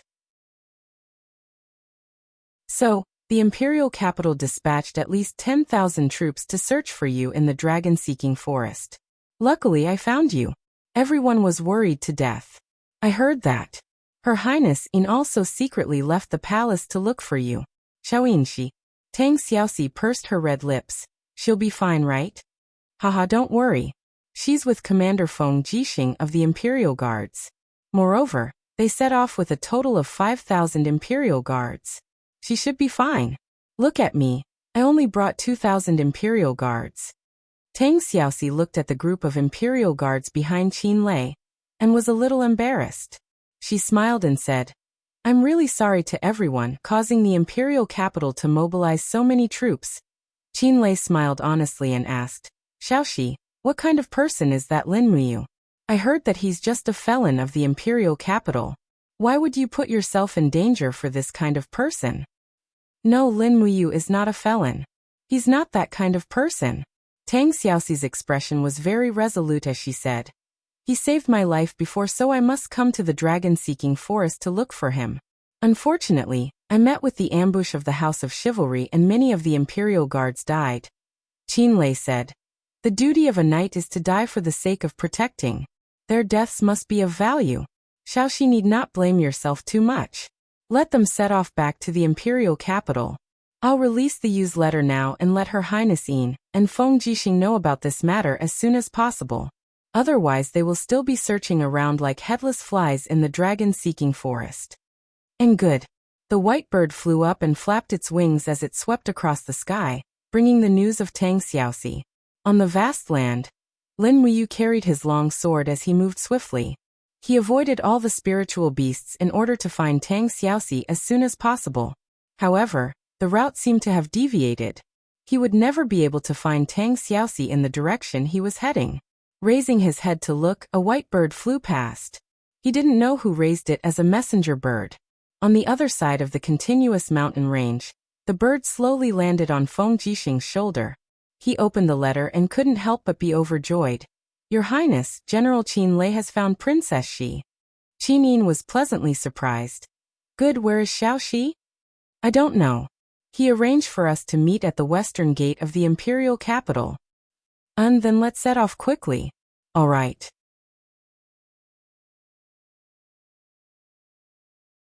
Chapter 58. Lanyan City was known as the Pearl of Great Qin. It had a population of more than 5 million, and was also the capital of the empire. As the sun slowly set, a group of cavalry galloped over from the main road in the distance. Whoosh! Qin Yin suddenly pulled the hem of her cloak and stood up. She looked into the distance with her bright eyes and smiled. Xiaoxi is back. Feng Jixing was rebandaging the wound on his arm. He raised his head and grinned. "Yes, Princess Xi is back. Your Highness, you don't have to continue worrying about her this time." Qin Yin galloped away. The night breeze blew her long hair, and a purple flower emblem swayed on the belt of her cloak around her neck like a beautiful butterfly. Tang Xiaoxi released the reins in her hands and flew down from the horse. She threw herself into Qin Yin's arms. The two breathtakingly beautiful young ladies hugged each other just like that. "Xiaoxi, are you all right?" Qin Yin looked at her emotionally. Tang Xiaoxi's gaze fell on Qin Yin's chest. Her eyes couldn't help but turn red. "Xiaoyin, are you hurt?" Qin Yin shook her head and smiled. "I'm fine. It's just a small injury." Feng Jixing sat at the side with his saber and muttered to himself, "It's good enough that I'm still alive after being poisoned by a 10,000-year-old dragon snake. How can you say that it's a small injury? People these days really don't care about their lives." "Ah?" Tang Xiaoxi's mouth opened wide. Qin Yin glared at Feng Jixing and said, "You talk too much." "Humph, when I return to Zetian Palace, I'll complain and get my father to punish you with 2 months' worth of salary." Feng Jixing was taken aback. "Your Highness, I'm just a general with a commoner background. You're taking away my salary. That's equivalent to taking away my life. Furthermore, I've already tried my best to save you. Look, the wound on my arm is proof. Tang Xiaoxi burst into laughter. All right, stop arguing. Commander Feng Jixing, don't you know how to give in to Xiaoyin? Don't forget that she's the only crown prince. If you really piss her off, you won't have a good time either. Feng Jixing immediately cupped his fists. Your Highness, please forgive me. Heaven and earth can bear witness to my loyalty. I hope that your Highness will pardon Feng Jixing's words. Qin Yin smiled faintly. Just don't undermine me anymore. By the way, Xiaoxi, you only brought a few hundred people into the depths of the dragon-seeking forest. Are you tired of living? Who exactly is that Lin Muyu? Is he worth risking your life for? Lin Muyu Tang Xiaoxi pursed her red lips. Her eyes were red as she said, he's just an apprentice alchemist, but he's a good person. He's also very good at alchemy. When I was training in the Seven Stars Forest, something went wrong when I was refining the Fire Flood Dragon's beast spirit. If he hadn't risked his life to save me, I'm afraid I would have died in the Seven Stars Forest. Is that so? Qin Yin couldn't help but think of the young man from last night. His alchemy technique was also very unique. He could refine 2 types of medicine at the same time. However, she didn't say it out loud. It seemed unnecessary. Who knew what treasure that greedy brat was risking his life for? Let's go back to the Duke's mansion. Qin Yin said. You're injured too. You need to rest. You've lost weight. You need to eat more. Boo-hoo, Xiaoyin, you don't know how I've survived these days. When I'm hungry, I eat the fruits in the mountains.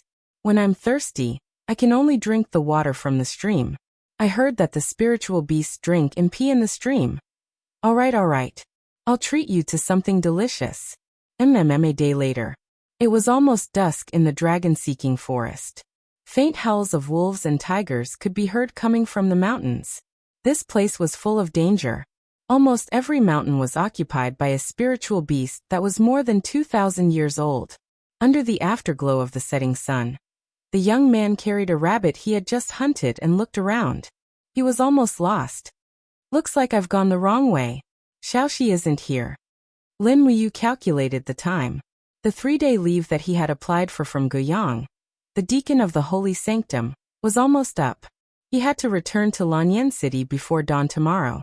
Otherwise, the Holy Sanctum would definitely punish him. After all, he was a newcomer.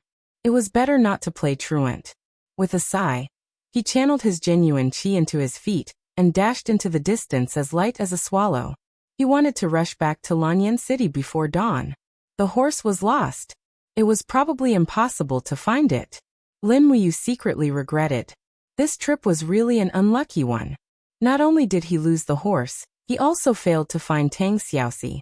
Before dawn, he arrived at the foot of the city, exhausted. Stop. Who are you? Don't you know that it's forbidden to enter or leave the city at night? The garrison officer at the foot of the city scolded. Lin Muyu approached slowly. The badge of a golden star sparring master of the Holy Sanctum on his chest was shining. Immediately, the expression of the garrison officer became respectful.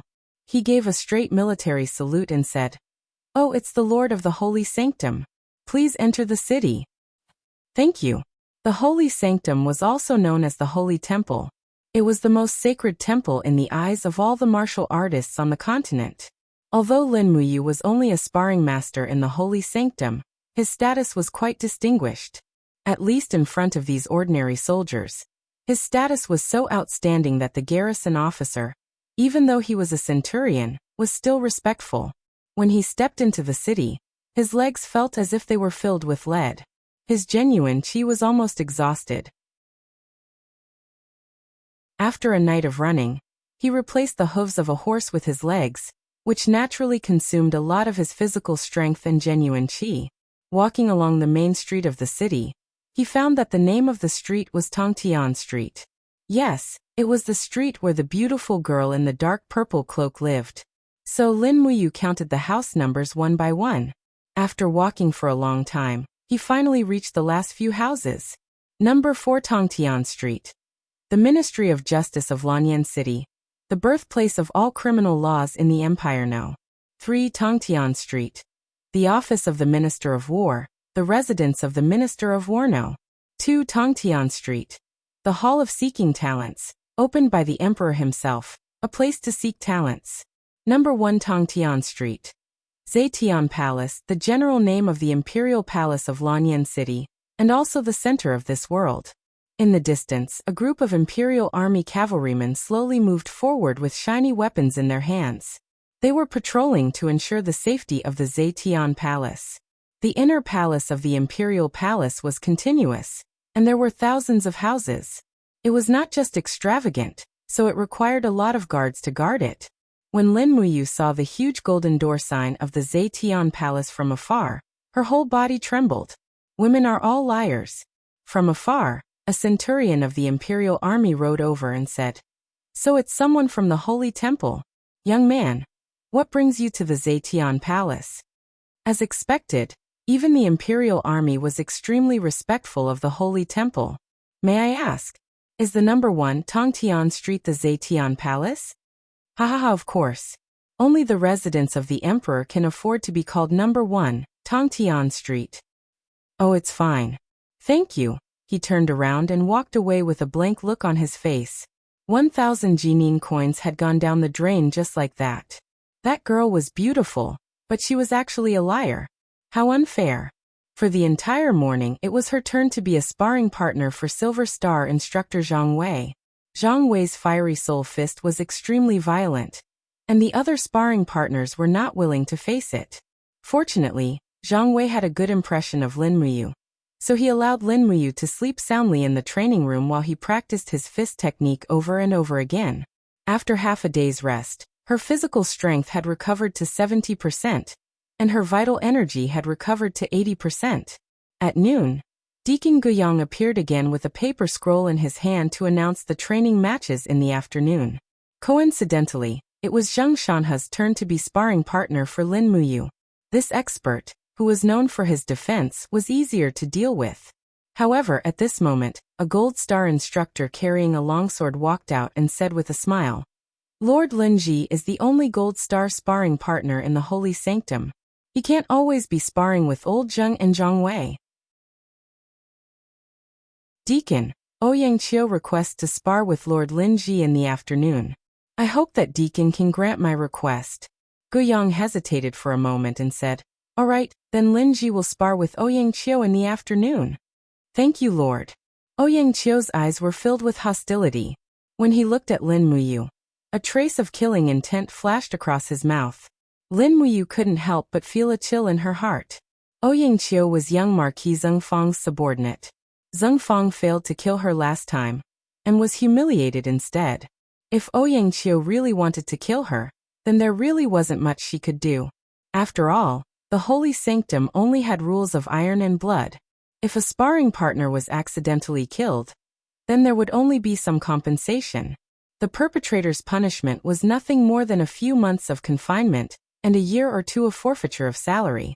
Zheng Fang was Zheng Yifan's son, so he wasn't short of money. At this time, Lin Muyu couldn't think of anything else. The only thing she could do was to stay strong and live on. After lunch, Lin Muyu's body recovered to its peak condition after a short rest. The true qi in her body was abundant, and she could feel the true qi flowing along her skin when she channeled it.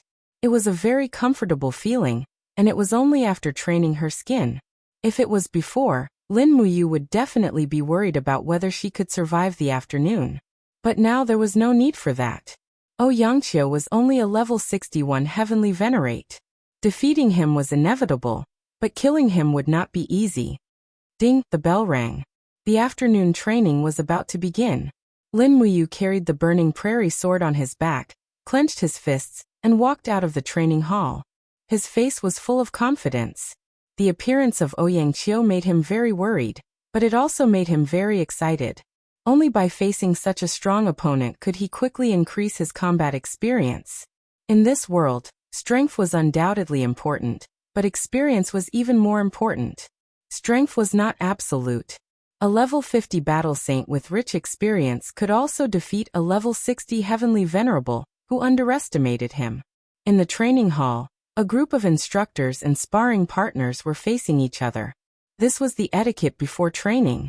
Lin Muyu stood there with his back straight, with Qin Xiling and a row of sparring partners by his side. He suddenly clenched his right fist in front of his chest and lowered his left hand like a sword. This was the standard military salute of the empire, and it was also one of the lessons that he had to attend after entering the Holy Temple. The full name of the Holy Temple was the Holy Temple of War. Its main function was to cultivate outstanding warriors for the empire. Therefore, regardless of whether it was the instructors or sparring partners, they had to serve as soldiers when the war came. Perhaps, from the moment he stepped into the Holy Temple, he had already become a soldier of the empire. Please enlighten us. Everyone said in unison. When he raised his head, Ouyang Qiu, who was standing right in front of him, had a disdainful smile on his face. This made Lin Muyu even more unhappy.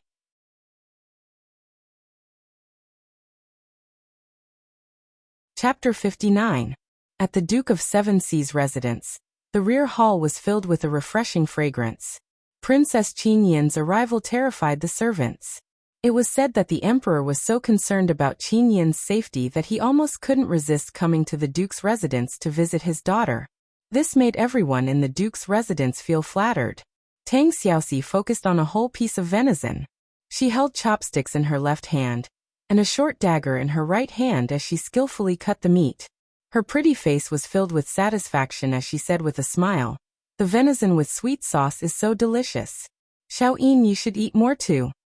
Qinin giggled and looked at her best friend dotingly. She said, "You're still at the third layer of Earth Realm. You should work hard." Tang Xiaoxi pouted with some grievance. "You're still talking. Do you think everyone has your talent and aptitude?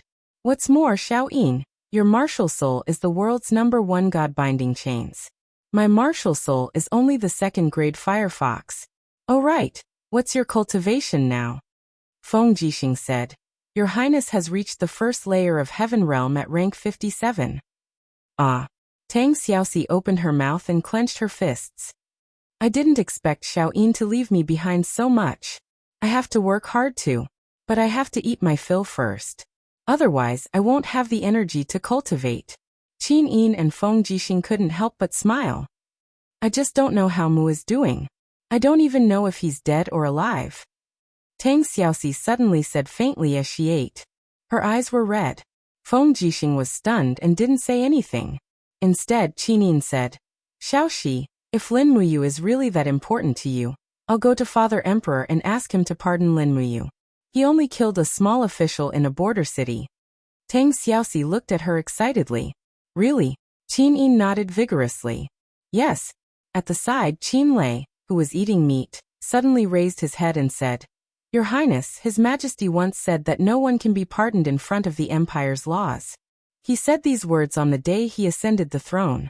Slapping His Majesty's face like this isn't too good, right?" Qin Yin glared at him. "Brother Qin Lei really doesn't know how to behave." Tang Xiaoxi nodded. "Yes. Qin Lei was the son of Prince Jining, the son of a prince. In fact, he was Qin Yin's cousin." He smiled honestly and said, Then let's give it a try. Maybe His Majesty will really pardon that brat." Feng Jixing watched from the side, wanting to say something but hesitating. After the meal, Qin Yin was admiring the flowers in the back garden of the Duke's mansion. As the head of the Imperial Guards, Qin Lei personally carried his sword to protect her at the side. The only task that the Emperor had given him was to protect Her Highness' safety. "Princess Shi." Feng Jixing raised his saber and called out from afar. Tang Xiaoxi, who was on the wooden corridor, stopped in her tracks. She turned around and asked, "General Feng, what's the matter?" Feng Jixing coughed and said, "Princess Shi, that. Is Lin Muyu really that important to you?" Tang Xiaoxi was stunned. Her face blushed slightly as she said, He can be considered as my best friend, right?" "Is that so?" Feng Jixing smiled. "Then I, Feng Jixing, will say a few words here. After I'm done, these words will disappear with the wind. Princess, she can also pretend that you've never heard these words. How about it?" Tang Xiaoxi was stunned. "Huh? What?"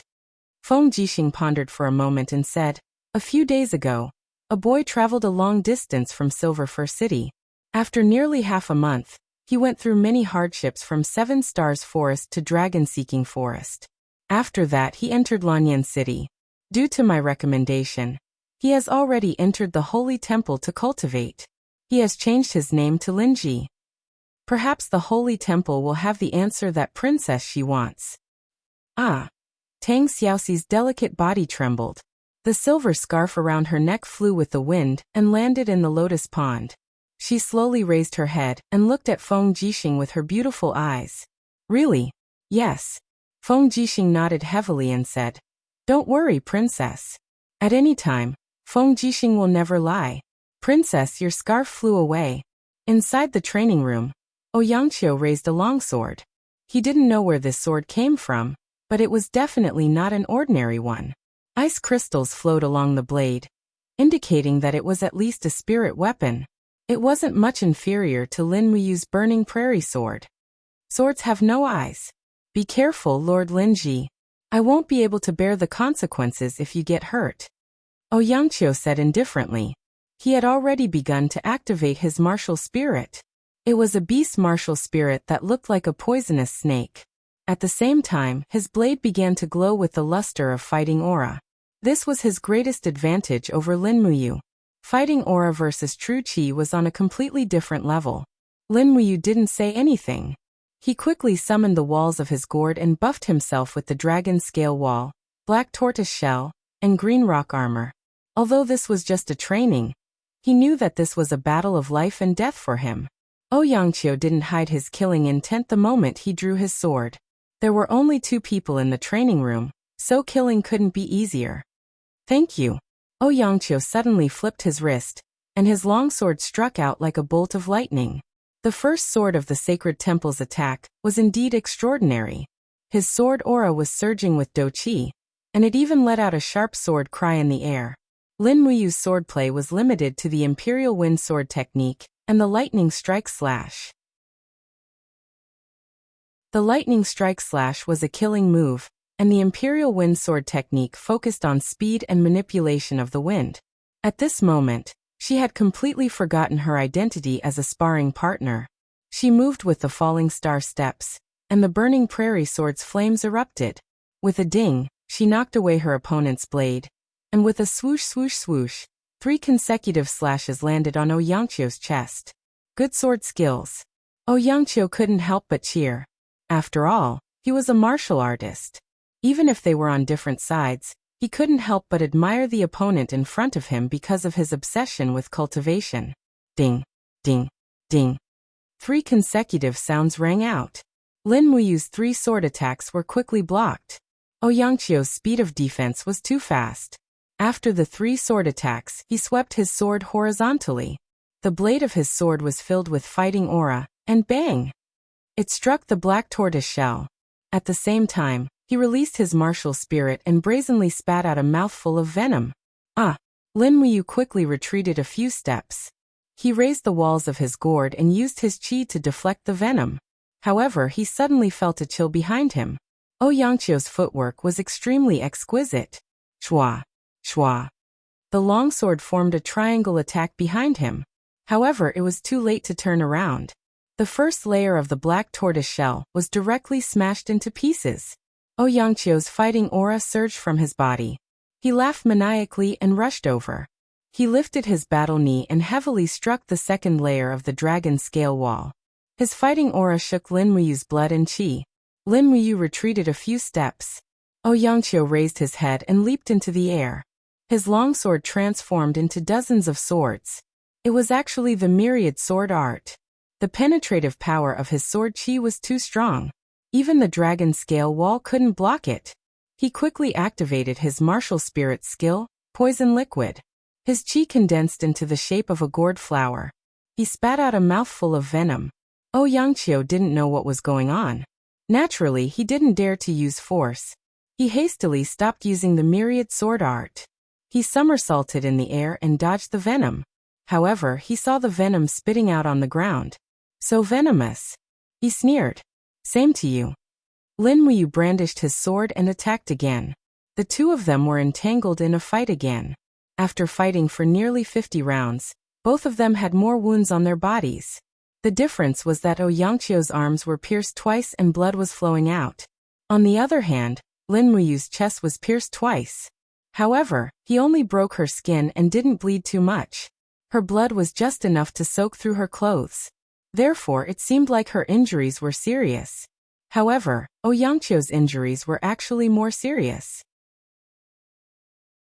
This was probably the effect of skin refining. Ouyangqiu became more and more anxious. He knew that Lin Muyu was only a level 50 battle saint. However, he who was a first-level heavenly realm expert couldn't gain much of an advantage against Lin Muyu. Therefore, his anger surged an endless fighting aura. His fighting aura was endless, allowing him to recover a lot of his strength in a short period of time. This was why fighting aura was stronger than true energy. After fighting for another 10 rounds, Lin Muyu's face started to turn pale.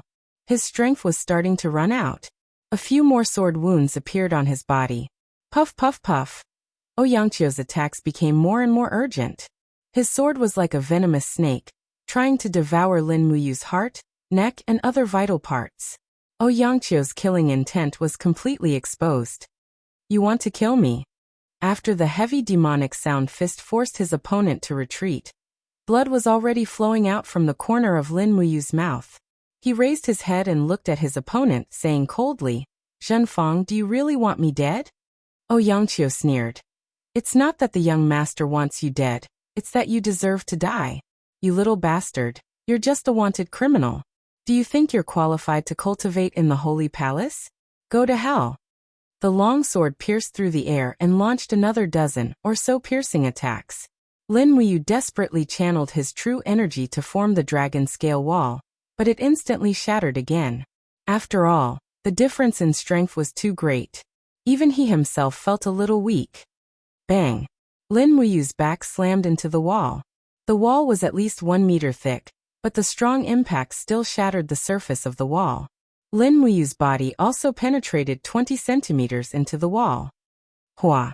Ouyangqiu abandoned his sword and opened his iron claw-like left hand to grab Lin Muyu's neck.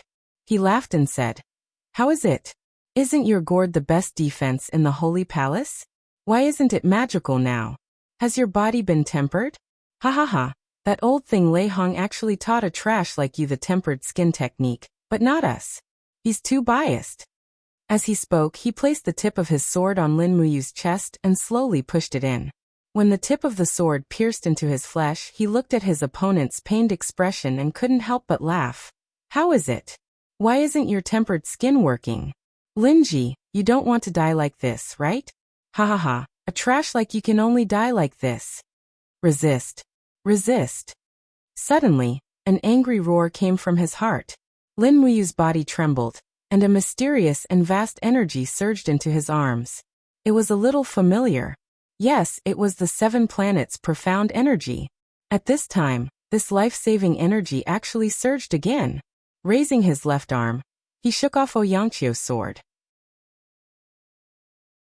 Traces of black energy surged from Lin Muyu's body, and a faint blood-red light shone in his eyes. He didn't know where he got the energy from, but he suddenly turned around and pressed Ouyangqiu against the shattered wall. He clenched his right hand into a fist and growled, "Who are you calling trash?" His fist shone brightly, the first heaven of the 7 planets' profound energy, chaos of the common life. Bang! The iron fist landed heavily on Ouyangqiu's abdomen. Lin Muyu used too much force and rushed out with Ouyangqiu. The two of them directly smashed through the thick wall. But after using the 7 planets' profound energy, his body immediately fell into a state of extreme fatigue, and he fell to the ground with Ouyangqiu. Moo! A clear and sweet voice sounded in his ears. He raised his head, only to see a pair of slender, snow-white legs wrapped in a long dress. When he looked again, Tang Xiaoxi's beautiful face reflected in his eyes. "It's been a long time, Xiaoxi."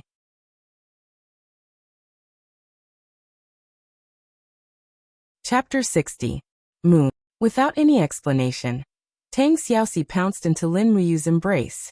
It was originally a pleasure to have 2 soft mounds pressed against her chest, but it was also a wound there.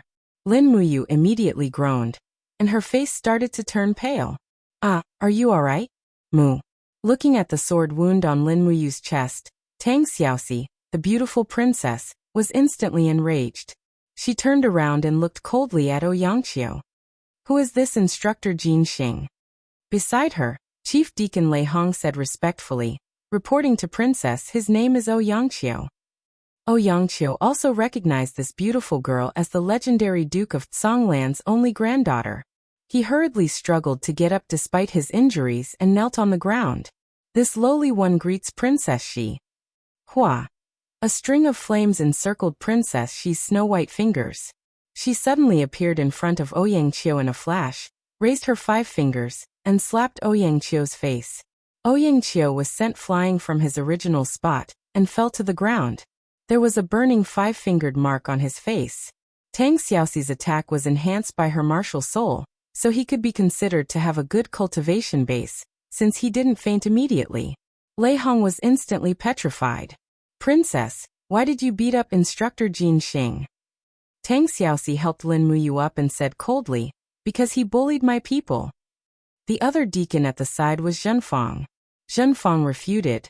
Princess, it's obvious that Ouyangqiu's injuries are more serious. As a sparring partner, Lin Ji actually injured an instructor.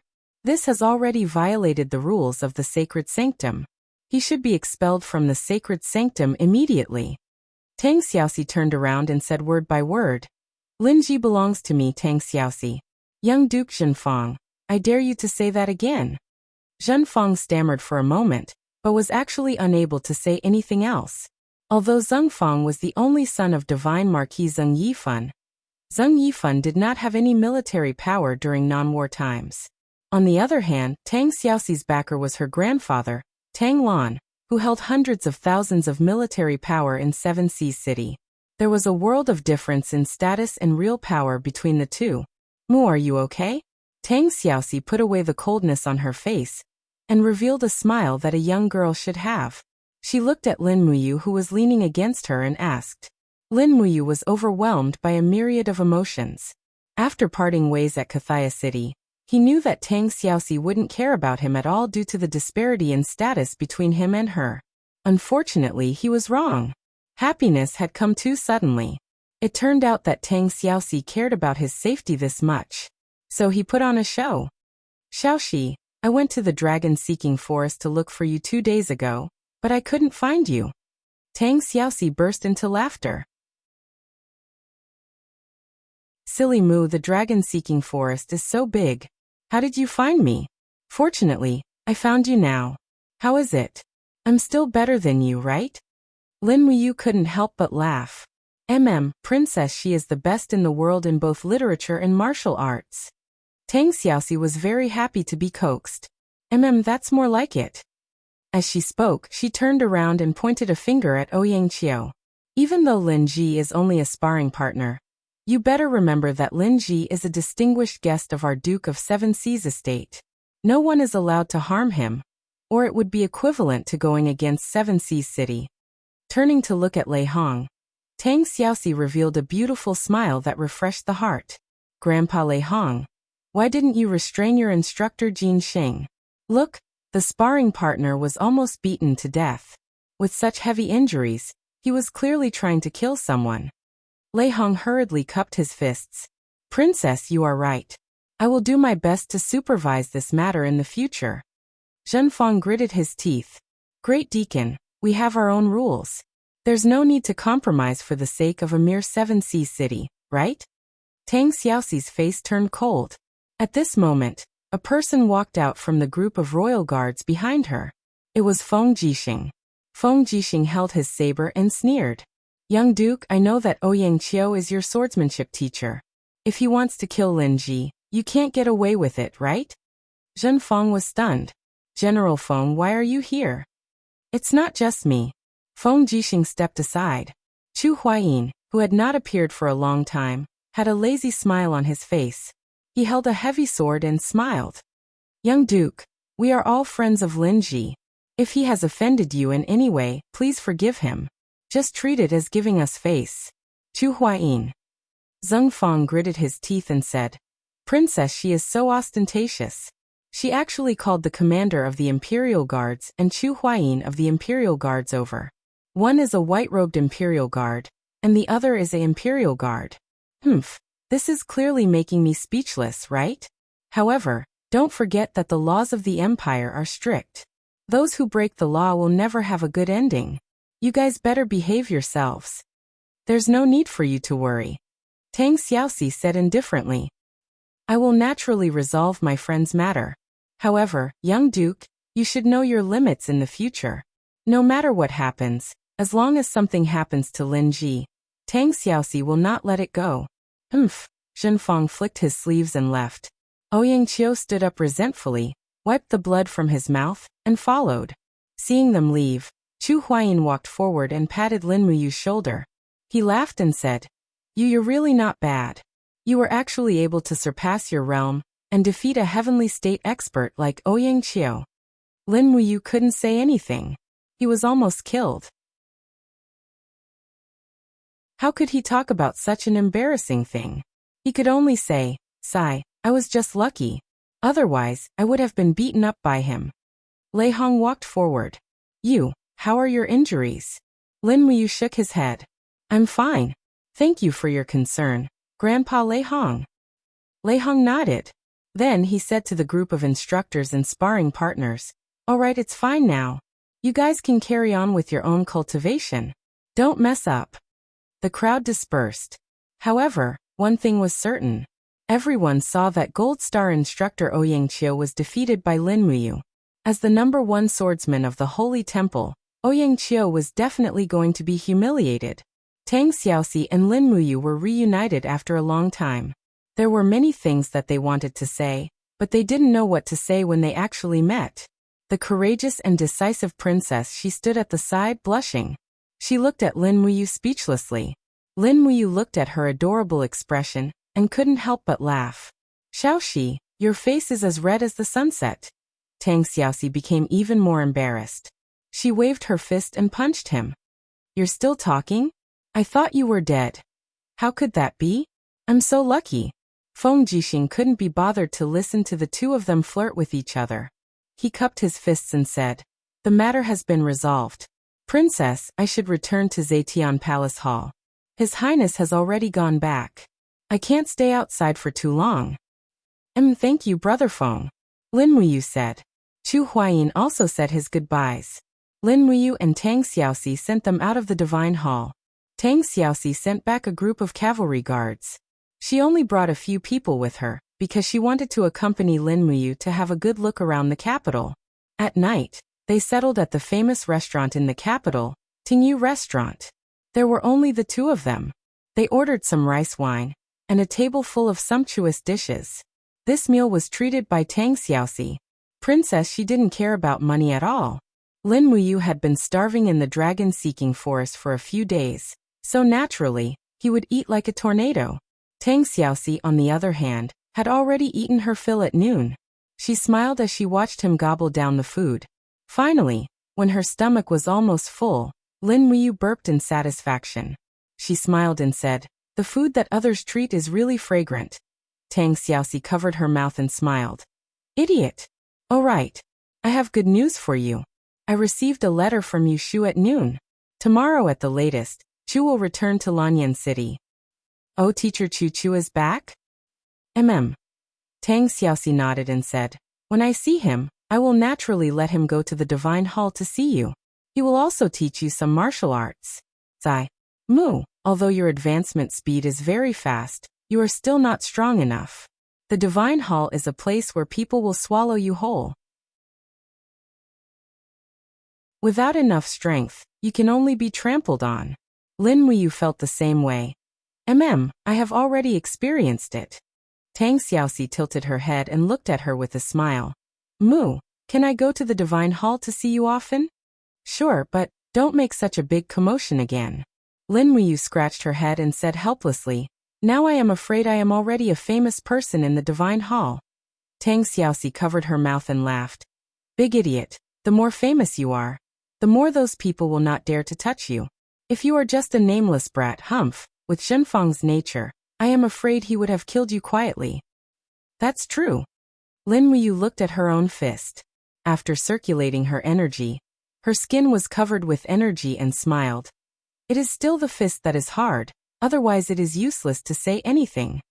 In the evening, after watching the lanterns for a while, she sent Tang Xiaoxi back to the residence. It was only until she saw these beauties enter the Duke's residence that Lin Muyu returned to the Divine Hall and continued to cultivate. Late at night, under the bright moon, she continued to refine her skin. But the effect of the night was not very good. It seemed that the refining of the skin had reached its limit, and the skin could not absorb any more spiritual energy. If she continued to forcefully cultivate, it would only be harmful. Far away, under the moonlight, there were two old men standing. One was Lei Hong and the other was Guyang. The two of them were discussing. While they were chatting, the sound of wind suddenly swept past. Guyang asked, "What happened?" Lei Hong stroked his beard and smiled. "Chu, if you are here, then come out. Why do you need to be so sneaky?" In the small forest, Chu slowly walked out and laughed. "Lei Hong, you old man is really sharp. How is it? My student's talent is not bad, right?"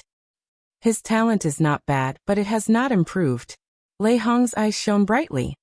"It has not improved? What happened?" Chu asked. When he entered the Divine Hall, he was a battle saint, and now he is still a battle saint. What has increased is his combat experience, but his strength has not improved. His bone structure has already restricted his growth, just like many second-rate cultivators who have been stuck at a certain level for their entire lives. Lei Hong's expression was a little regretful. Chu's expression turned cold, then he smiled and said, "Don't worry, I am prepared." "Oh." Lei Hong's eyes were filled with a trace of astonishment. With a leap, Chu landed not far away from Lin Muyu. He chuckled and said, "Lin Muyu, long time no see. Look what I have brought for you." Swoosh. An item wrapped in black cloth flew through the air. Lin Muyu looked at Chu in surprise and smiled. "Chu, you are here? Let's look at the gift first." Chu smiled faintly. Lin Muyu lowered her head and opened the cloth, only to find that there was a half-rotten book inside. Even the words on the book were not clear. The bamboo slips had rotted into a pile. It was obvious that Chu had rebound the book. The first part of the book had a few clear words: "Forging dragon bones." Forging dragon bones? He was at a loss. Chu smiled faintly and said, "Strictly speaking, it is the Forging Dragon Bones remnant scroll. Currently, I can only find so much of it. You should make do with it."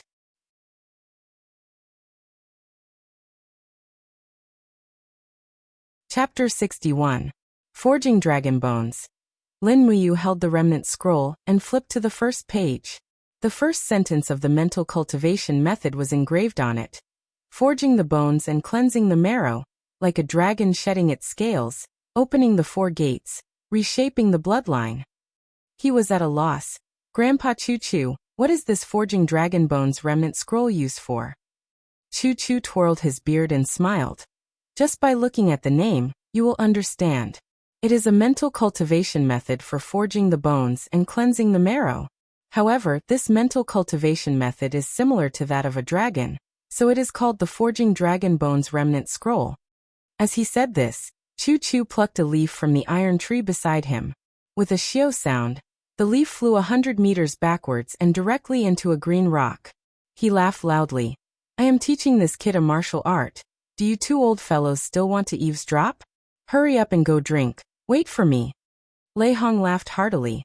"Deacon Guyang, let us go drink first." Guyang was delighted. "Okay." After the 2 of them walked far away, Chu continued, "Kid, consider yourself lucky. I found this Forging Dragon Bones remnant scroll in an unknown ancient city. It records the important mental cultivation method for forging the bones and cleansing the marrow." As he said this, he looked at the confused teenager and couldn't help but laugh. "Seems like you still don't understand. How about this? I will simply explain to you why your cultivation has not improved recently, and you are still a level 50 battle saint. It is actually very simple. Your strength has reached the limit of your current level.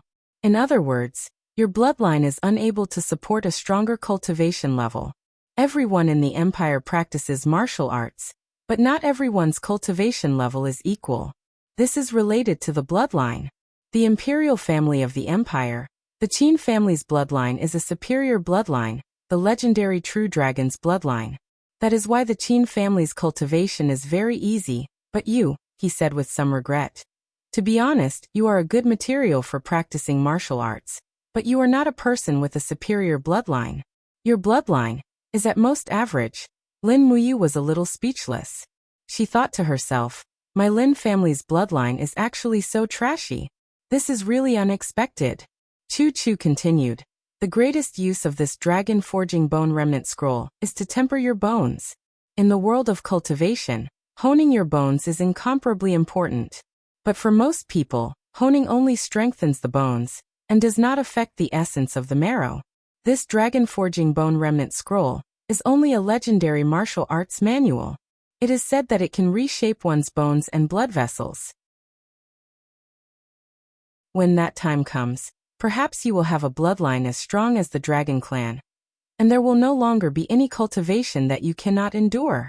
Ah, is that so? Lin Muyu was very excited as she listened.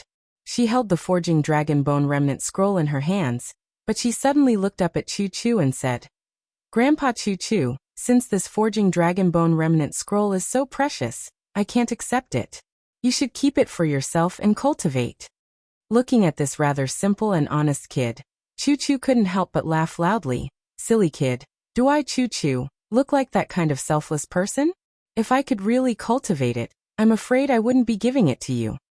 Why? A light flashed in Chu Chu's eyes as he said, Forging dragon bone, as the name implies, is the Dragon Clan's bone forging technique. The pain of forging the bones and cleansing the marrow is not something an ordinary person can endure. Your grandpa Chu Chu is so old. Do you think my body can still endure this kind of pain? I'll tell you the truth, I've tried cultivating this remnant scroll before, but I almost fainted from the pain. That's why I'm giving it to you. Your mind should be able to handle this kind of pain. Lin Muyu couldn't help but feel a bit apprehensive when she recalled the pain of refining her skin. But thinking that this forging dragon bone secret technique could bring her even greater strength, and that she really needed strength, she nodded and said, Thank you, Grandpa Chu Chu. I will definitely cultivate diligently and not let you down. Chu Chu smiled. Actually, I didn't put too much hope on you. I just didn't want to see Princess She cry for you again. Xiao Shi is a kind girl, don't let her down. Lin Muyu was stunned for a moment, then nodded. Then cultivate according to the forging dragon bone remnant scroll. With your comprehension, it shouldn't be difficult. Yes. Chu Chu leapt out of the garden, most likely to go drink with Lei Hong, Gu Yang and the other old fellows. Lin Muyu held the forging dragon bone remnant scroll, as if she had obtained a treasure. Her cultivation had already reached the limit, and refining her skin was no longer of any use, so she immediately began to cultivate the forging dragon bone. The remnant scroll was divided into 3 parts. The first part was marrow cleansing, meaning to thoroughly cleanse the bone marrow.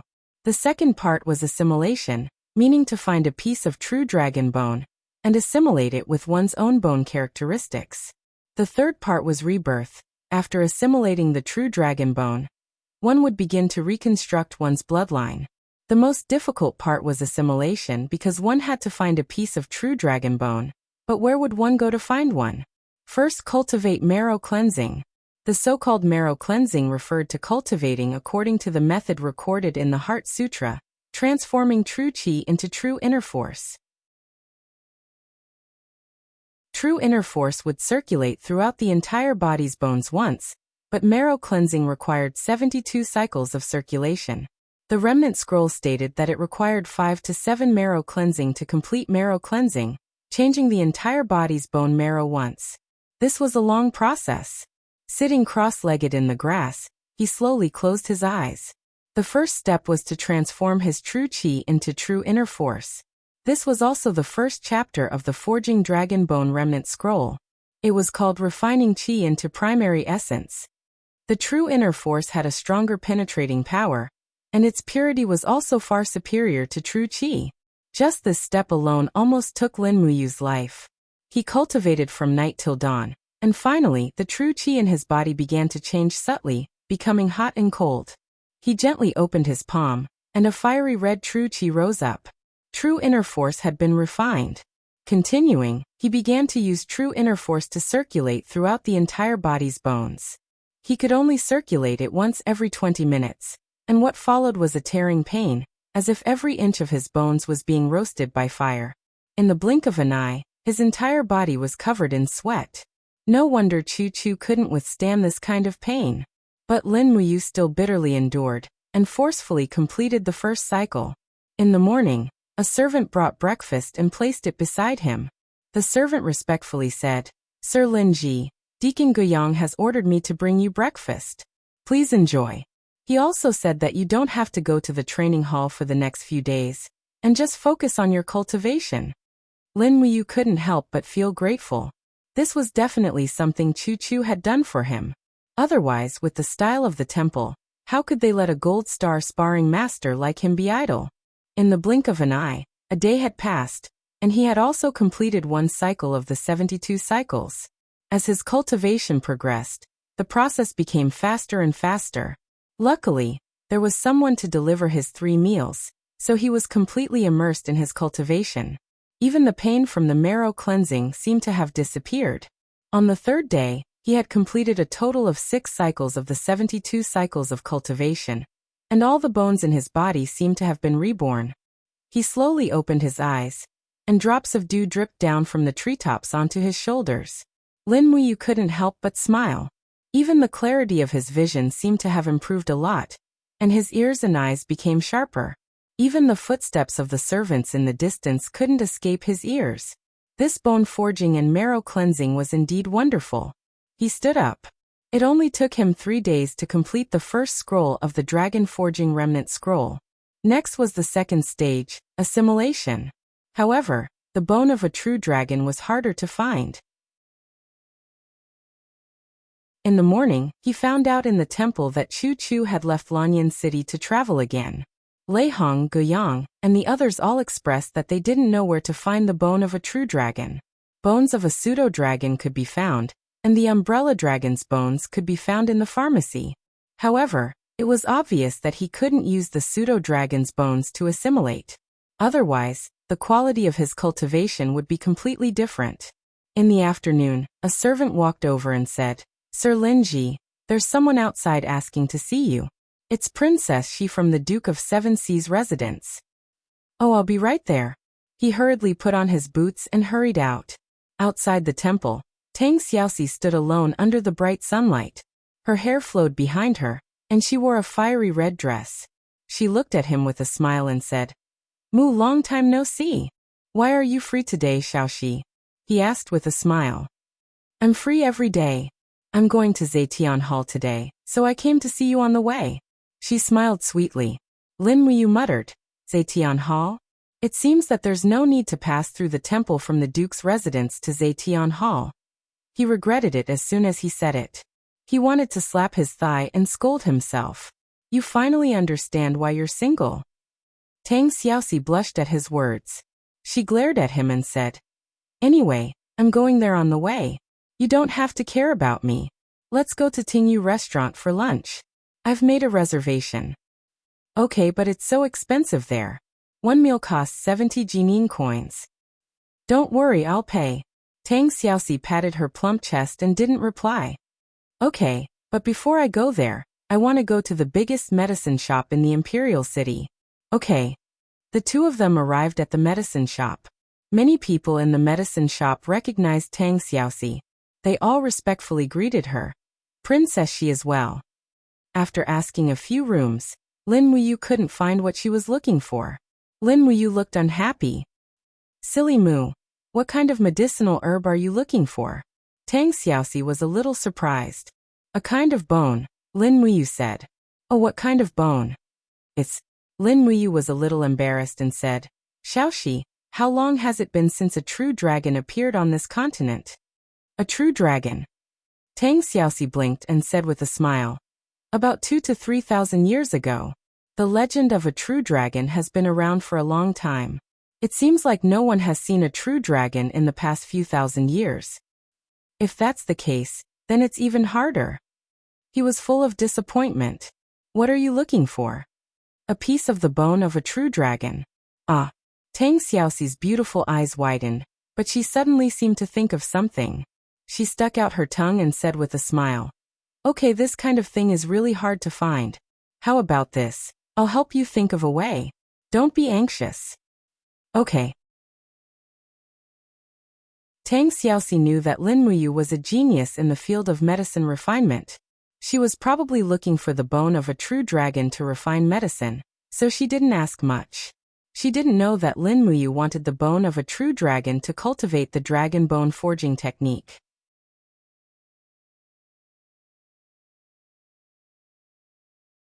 Chapter 62. In the back garden of Zetian Palace, many maids were flying kites.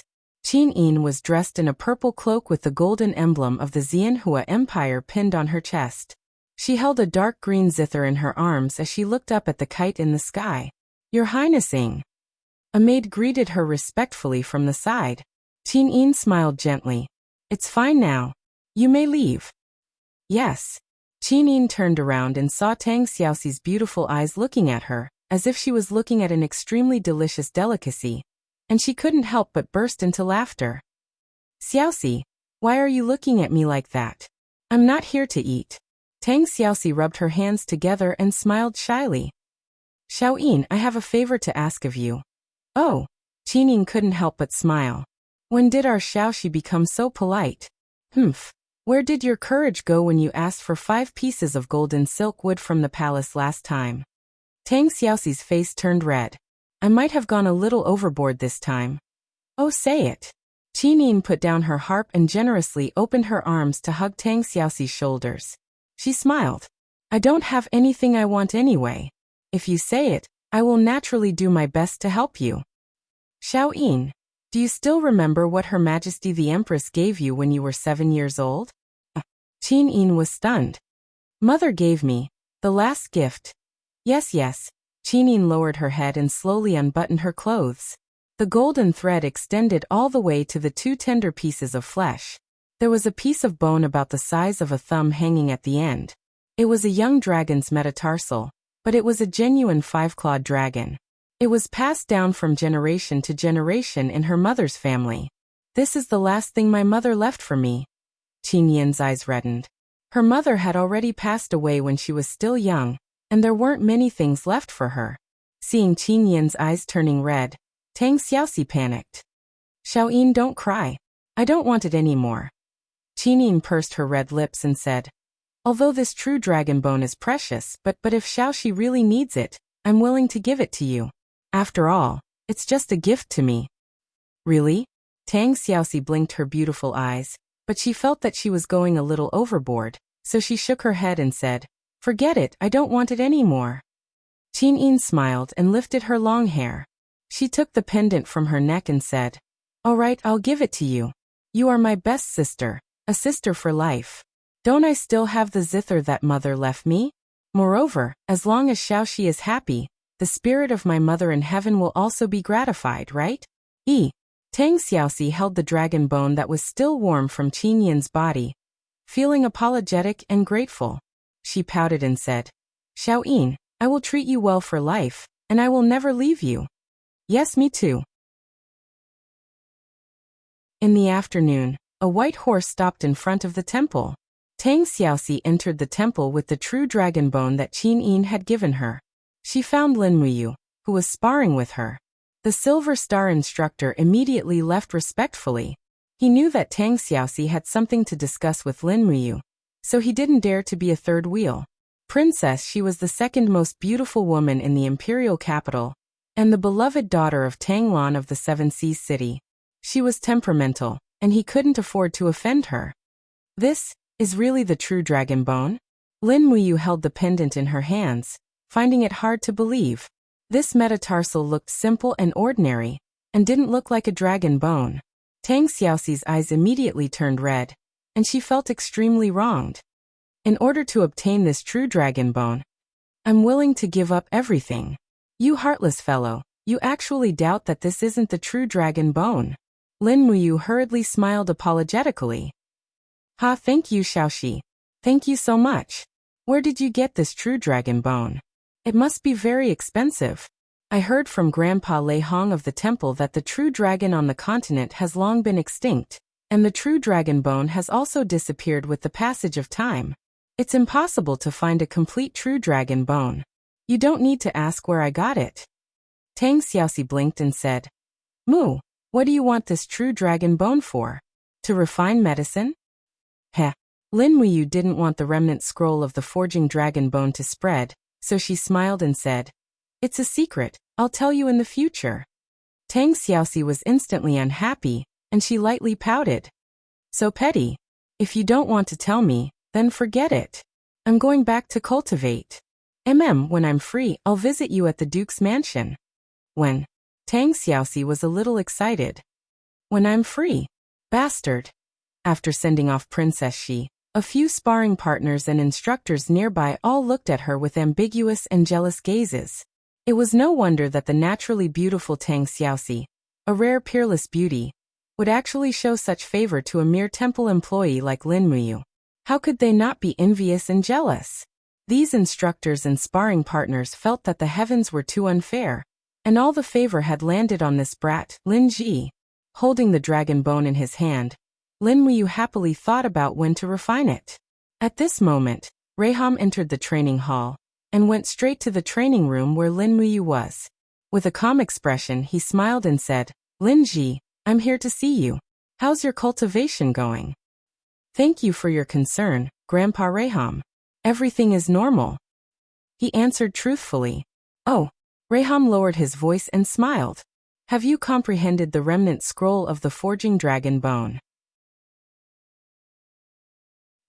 I've comprehended less than half. Is that so? Reiham nodded and muttered to himself. He took out a black key and gave it to him. Here, this is for you. Oh, what's this? A secret room in the backyard. Many Gold Star instructors have their own private secret training rooms where they won't be disturbed. You also need a quiet environment to cultivate the remnant scroll of the forging dragon bone. So this secret room is temporarily for you to use. Use it well and don't waste the temple's resources. Lin Muyu was extremely grateful. Thank you, Grandpa Reiham. You're welcome. If it wasn't for that old fellow Choo Choo's face, I wouldn't have made an exception to let sparring partners have their own private secret rooms. The afternoon training session was naturally cancelled. When Lin Muyu arrived at the secret room in the backyard, he was shocked. Although it was called a secret room, it was actually a courtyard. It was more luxurious than the 3 bedrooms and 2 living rooms. The secret room was fully equipped with daily necessities, and every secret room was equipped with a servant to take care of the practitioner's daily necessities. After entering the secret room, he immediately locked the stone door. He sat cross-legged on the stone bed. This kind of design was reasonable. Many experts who cultivated in the law of fire could not cultivate on a normal bed, or else they would burn the bed. Lin Muyu's cultivation direction was uncertain. The lightning strike was based on the law of lightning, while the green rock armor was based on the law of rock. But if the chi was strong enough, it could also produce flames, so it was better to sit on the stone bed. With a gentle push, the true dragon bone immediately floated in front of his chest. He gently untied the golden thread that was tied to the dragon bone, and put it in his arms. He then began to use his chi to feel the power in the dragon bone. Just as Lin Muyu was focusing all her attention on the dragon bone, she suddenly felt a splitting pain in her head. Following that, she heard the roar of a divine dragon and a vast dragon aura surrounding her body. She felt as if her entire body was being burned by the dragon's flames, and the heart-wrenching pain was unbearable. Lin Muyu let out a cry of pain, but she forced herself to stay focused and continued to pry into the secrets of the dragon bone. Although his eyes were closed, his eye could feel the scene. In the chaos, the flames were burning. He saw a young golden dragon struggling in the endless purgatory magma, letting out roars. This was probably the scene when the young dragon died. The young dragon's roar had already turned into a mournful cry, and then its body slowly turned into a pool of blood in the magma. Only a part of the dragon's claw was left clinging to the rock. As time passed, the dragon's claw slowly weathered, and finally, only a metatarsal bone was left. It was the metatarsal bone in front of him. Lin Muyu let out a long sigh. He finally understood the origin of this metatarsal bone, and also understood the memory and power contained in this dragon bone. This young dragon had stored almost all of its dragon power in this metatarsal bone. If he really refined this metatarsal bone, it would be equivalent to refining the power of a young five-clawed dragon. He took a deep breath and began to use his chi to peel off the structure of the dragon bone, releasing the dragon power within. However, his chi was like water in a stream, constantly attacking the rock that was the dragon bone, but he could not break it. After more than an hour, there was still no progress. Did he really have to use the crafting cauldron? He slowly shook his head and raised his palm. Flames quickly enveloped his body and the dragon bone. The huge cauldron had already been opened. Something that could not be done with chi, the crafting cauldron should be able to do. Light the fire. With his order, the crafting cauldron let out a low whistle, and raging flames lingered around the dragon bone. The extremely penetrating flames only burned for less than 10 minutes, and the dragon bone began to peel off. With a dragon's roar, strands of golden dragon power slowly lingered around Lin Muyu's body, and then continuously seeped into her body. When the dragon power entered her skin, flesh, and blood, Lin Muyu felt an extremely intense burning pain. But that was not the main point. When the dragon power touched her bones and began to temper and fuse with them, the piercing pain was completely unbearable for Lin Muyu. Her body was instantly covered in sweat, and her clothes and pants were immediately soaked. However, the pain was far more than that. As the dragon power continued to temper and fuse with her bones, the pain became more and more intense.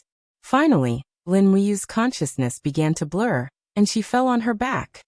"Big brother, stop!" A voice came into his ear. It was the elf female official Lulu. She was flying in the air, shouting at the top of her lungs. Lin Muyu suddenly woke up, and found that his body was covered in flames. He hurriedly withdrew his chi and the crafting cauldron, and rolled on the ground a few times to put out the flames on his body. He stood there in a sorry state. If it was not for Lulu waking him up and letting the crafting cauldron continue, he was afraid that his body would have been destroyed. Pain could be stimulating, but it could also make people faint and fall asleep. This was too dangerous.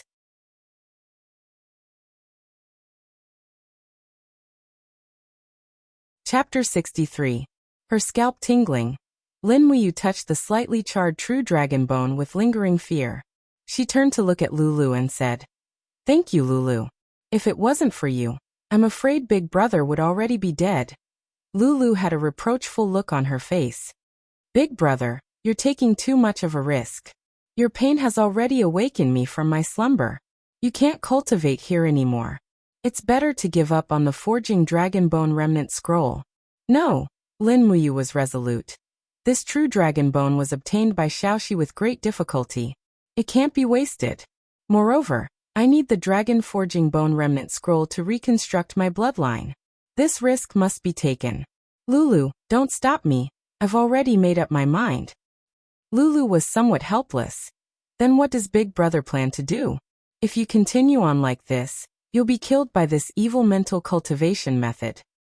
Actually, Lin Muyu muttered to herself, a thought flashing through her mind.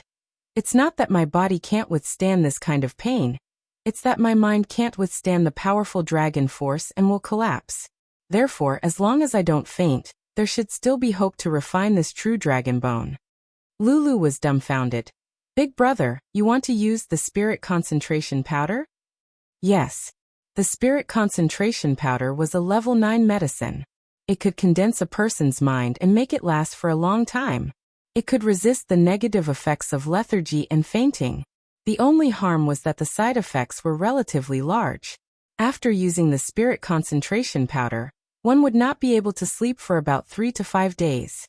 At dusk, Lin Muyu came alone to the Imperial City's medicine shop to search for the herbs needed for the spirit concentration powder. There were a total of 3 types.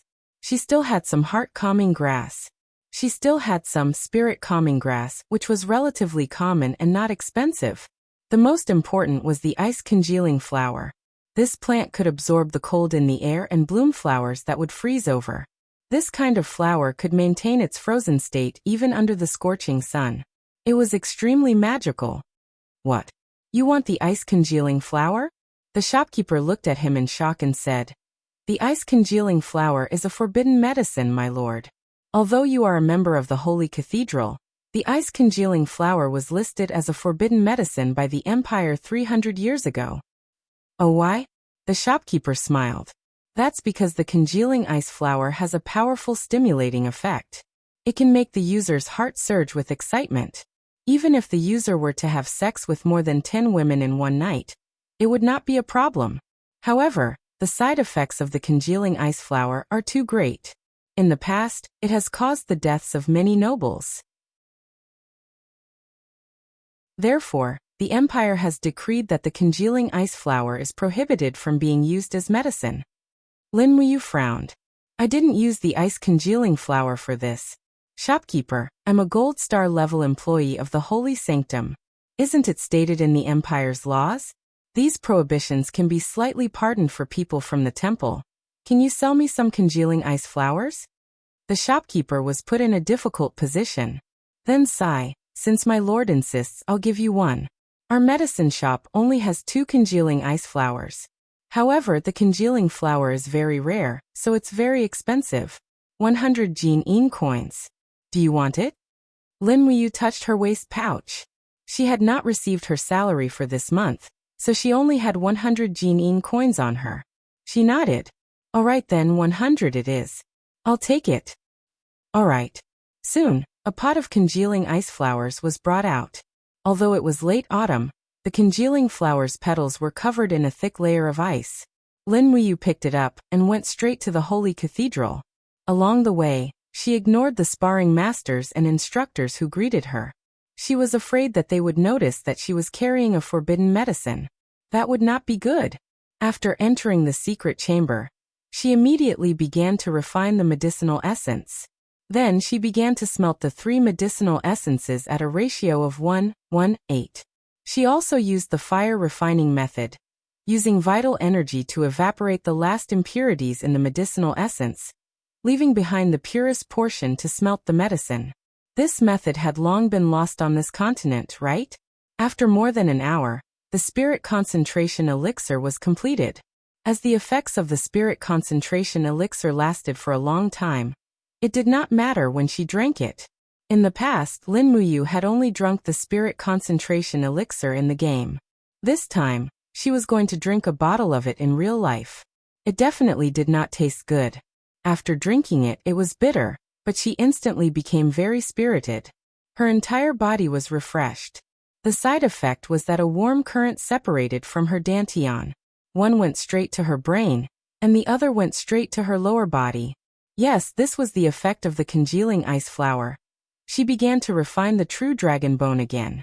The light from the treasure refining cauldron shone in all directions in the secret chamber. Flames lingered, and the true dragon bone trembled again. Waves of dragon roars echoed in the secret chamber.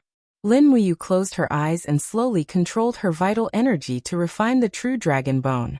An endless stream of dragon power once again seeped into her body, reshaping her bones during the process of bone tempering. A huge wave of pain struck her, and she instantly howled. The strong impact mixed with the excitement brought by the spirit concentration elixir. As time passed, she really did not faint this time. Every inch of her bones felt cold and hot alternately. This feeling was worse than death. If it was not for the spirit concentration elixir, she was afraid that she would have fainted again. Lin Muyu gritted her teeth. Her expression was solemn, and her whole body was soaked in sweat. The thick flames formed by the dragon power lingered around her body, but it did not burn her. Instead, it tempered her bones inch by inch. The moment the dragon power seeped into her bone marrow, the real pain finally came. Woo-woo, he could not help but let out a muffled groan. This was an indescribable pain that people would rather dance barefoot in flames and sharp blades than to experience this pain. This process was very long, a full 7 or 8 hours. Every time Lin Muyu almost fainted, the spirit concentration elixir would always pull him back from the brink of death. He refined the spirit concentration elixir himself, and it was actually to save himself. In the blink of an eye, an unknown amount of time passed, and the pain suddenly disappeared. The true dragon bone in the crafting cauldron also turned into some waste dust and disappeared with the wind. But it was also at this moment that Lin Muyu felt something spiritual in his blood. A strong feeling of not being satisfied if he did not spit it out took over his body. He slowly opened his palm, and this power rose up. It was actually a light purple flame. This is? He was a little surprised. At this time, Lei Hong's voice came from outside the door. Little brat, this is true yuan, a power derived from the true dragon's blood, also known as the true dragon primary fire. Make good use of it. It will make you an unparalleled expert. It has been hundreds of years since anyone on the continent has been able to possess the true dragon primary fire. Ah, Grandpa Lei Hong? Lin Muyu was shocked. He did not think that Lei Hong was peeping.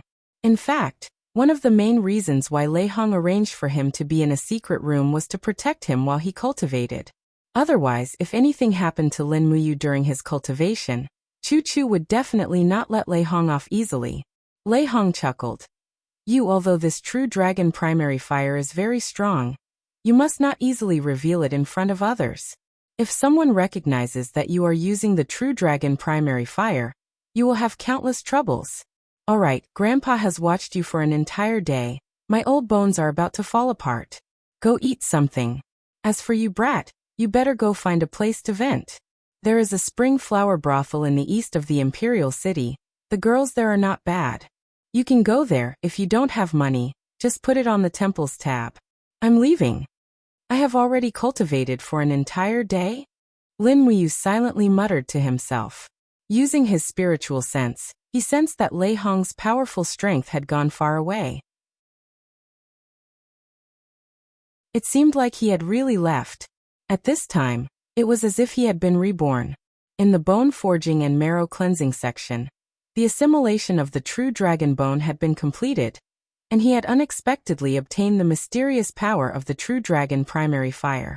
But why did Lei Hong want him to go to the mysterious spring flower brothel to find girls? He was confused, completely unable to understand what was going on. But at this time, an evil fire suddenly rose from his lower body to his dantian. His entire body became hot, and with a buzz in his head, he almost completely lost his mind. His cheeks were burning hot. What was going on? Could this be the result of using the spirit concentration powder? Heavens, this was more effective than any drug. Even an expert like Lin Muyu could not resist the rising desire. He did not know how to deal with this. But at this time, something even worse happened. Dong dong dong, sounds came from outside the stone door, and Tang Xiaoxi's voice sounded. Mu, are you there? Lin Muyu opened his mouth, but immediately felt that it was not appropriate. He immediately shut his mouth, but it was already too late. So you are here, I'm coming in. Tang Xiaoxi reached out and pushed, and the door opened. Damn it, he actually forgot to lock the stone door. Lin Muyu regretted it so much that his intestines almost turned green. Indistinctly, Tang Xiaoxi's graceful figure appeared in the secret room, and she walked over with a smile. Mu, why is your face so red? Are you sick? He almost couldn't speak, and there were thousands of desires in his heart, but the girl in front of him was Tang Xiaoxi, a woman he absolutely could not touch. Tang Xiaoxi wore a beautiful close-fitting dress, which outlined her graceful figure extremely charming. She walked over and sat down slowly beside him, and asked with concern, "What's wrong?" The faint fragrance of a young girl wafted into her nose. This was even more fatal. Lin Muyu's breathing became heavier and heavier. She was struggling with her desire and refused to give in. She said, "Shall she hurry up and get out? I can't hold it in any longer." Are you okay? Tang Xiaoxi approached him and reached out to touch his forehead. Wow, why is it so hot? Lin Muyu inadvertently looked down and saw a pair of plump white rabbits on Princess Xi's chest, so beautiful and pure. His brain was completely out of control. Xiaoxi. He reached out to hold Tang Xiaoxi's slender waist, and his left hand climbed up her virgin peaks, and he lowered his head to kiss Tang Xiaoxi's lips. For a moment, Tang Xiaoxi was almost petrified, and her big eyes were wide open, and her long eyelashes trembled a few times. Lin Muyu's kiss on her lips was hot, and this feeling seemed to be irresistible. However, her chest was suddenly caught, and Tang Xiaoxi was instantly embarrassed and angry, and she pushed Lin Muyu away. Mu, what are you doing? However, when she saw Lin Muyu's pair of misty and lustful eyes, she suddenly seemed to have guessed something. She immediately raised her palm, and with a surge of vital energy, she directly hit Lin Muyu's chest, and shouted softly, "Heart-clearing incantation." A faint green brilliance flowed in her palm, and in the blink of an eye, Lin Muyu's mind became clear. He was completely freed from the side effects of the spirit concentration powder, and his mind was clear, and he knew what had just happened. He looked at the blushing Tang Xiaoxi with a face full of remorse, and he wanted to find a hole to hide in. "Xiaoxi, I'm sorry, I'm really too," he stammered for a long time without saying anything, but Tang Xiaoxi looked at him coldly, and rebuttoned the chest button of her cloak, stood up, and patted his shoulder, saying, "Idiot, you dare to use the congealing ice flower as medicine. You really don't want to live.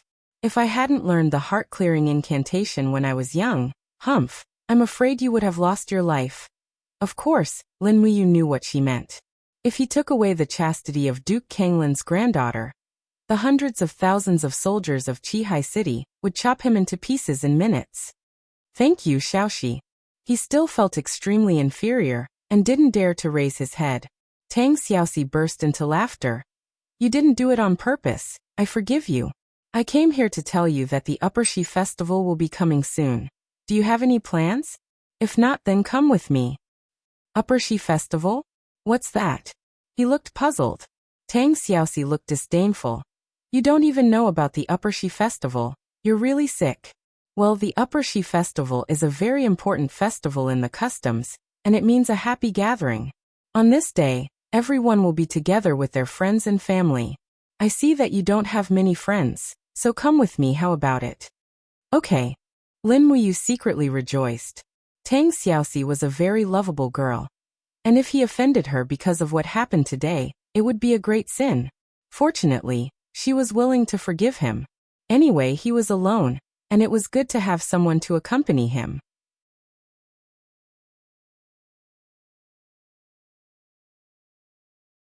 Chapter 64.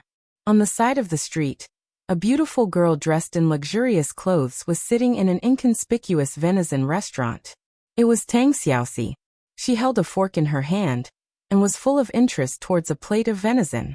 Lin Muyu sat opposite her and rubbed her hands together shyly. "Xiaoxi, can I tell you something?" "Yes, what is it?" "Lend me some money." Borrow money?" Tang Xiaoxi couldn't help but smile. She tilted her head and looked at him teasingly. "Mu, just how poor are you that you want to borrow money from me? Most of the sparring partners in the Holy Cathedral are poor. You know that." Lin Muyu was a little embarrassed. "Also, I really need money urgently. I will definitely be able to pay you back soon. Don't worry about that. I will definitely pay you back within 7 days. All right then," Tang Xiaoxi pouted. "Tell me, how much do you want?" Lin Muyu raised 2 fingers. "This much?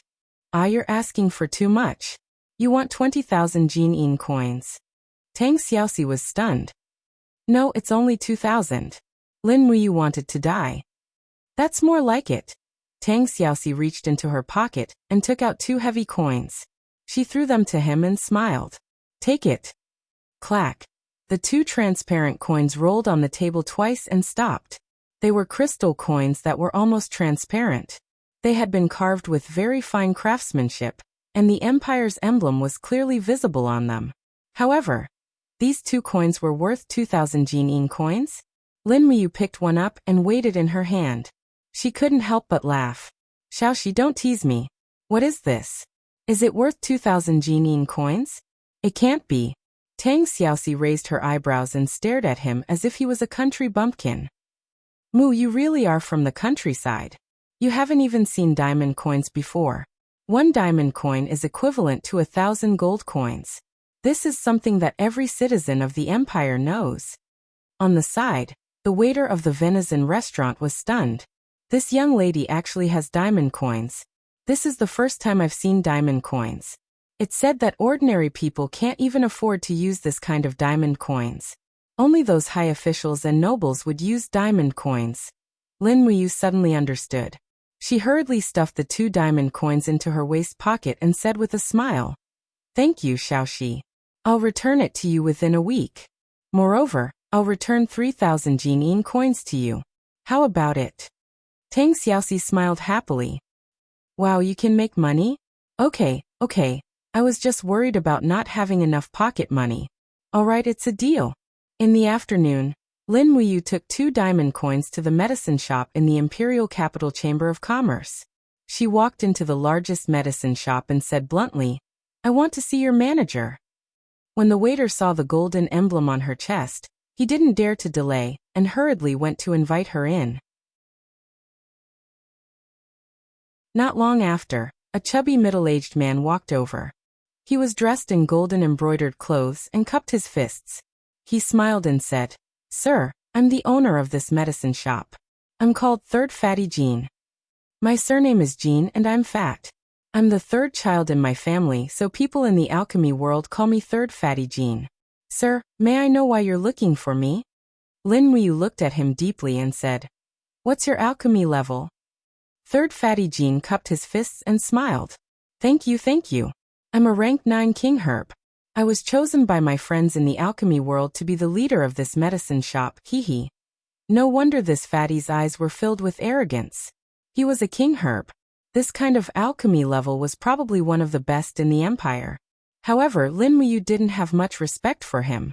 After all, he could refine rank 10 medicine himself. He could be said to be the only alchemy god in this world.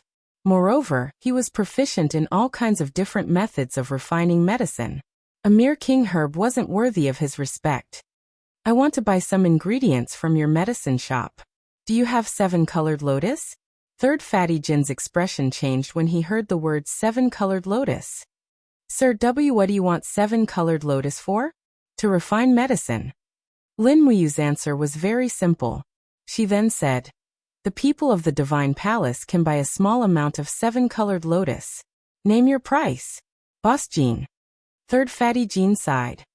7-colored lotus is extremely rare. Furthermore, it's a forbidden medicine in the empire. How about this? I'll give you 1 tael of 7-colored lotus for 200 gold coins. How about that? This is already a discounted price. Alright, I want 1 kilogram. Give me some skeleton trees too. Skeleton trees? Third Fatty Jean was stunned. 7-colored lotus with skeleton trees. Could it be you? The shock in his heart was at its peak. You want to refine the legendary peak of reverie? You don't have to worry about that. You sell the ingredients, and I'll refine the medicine. Alright.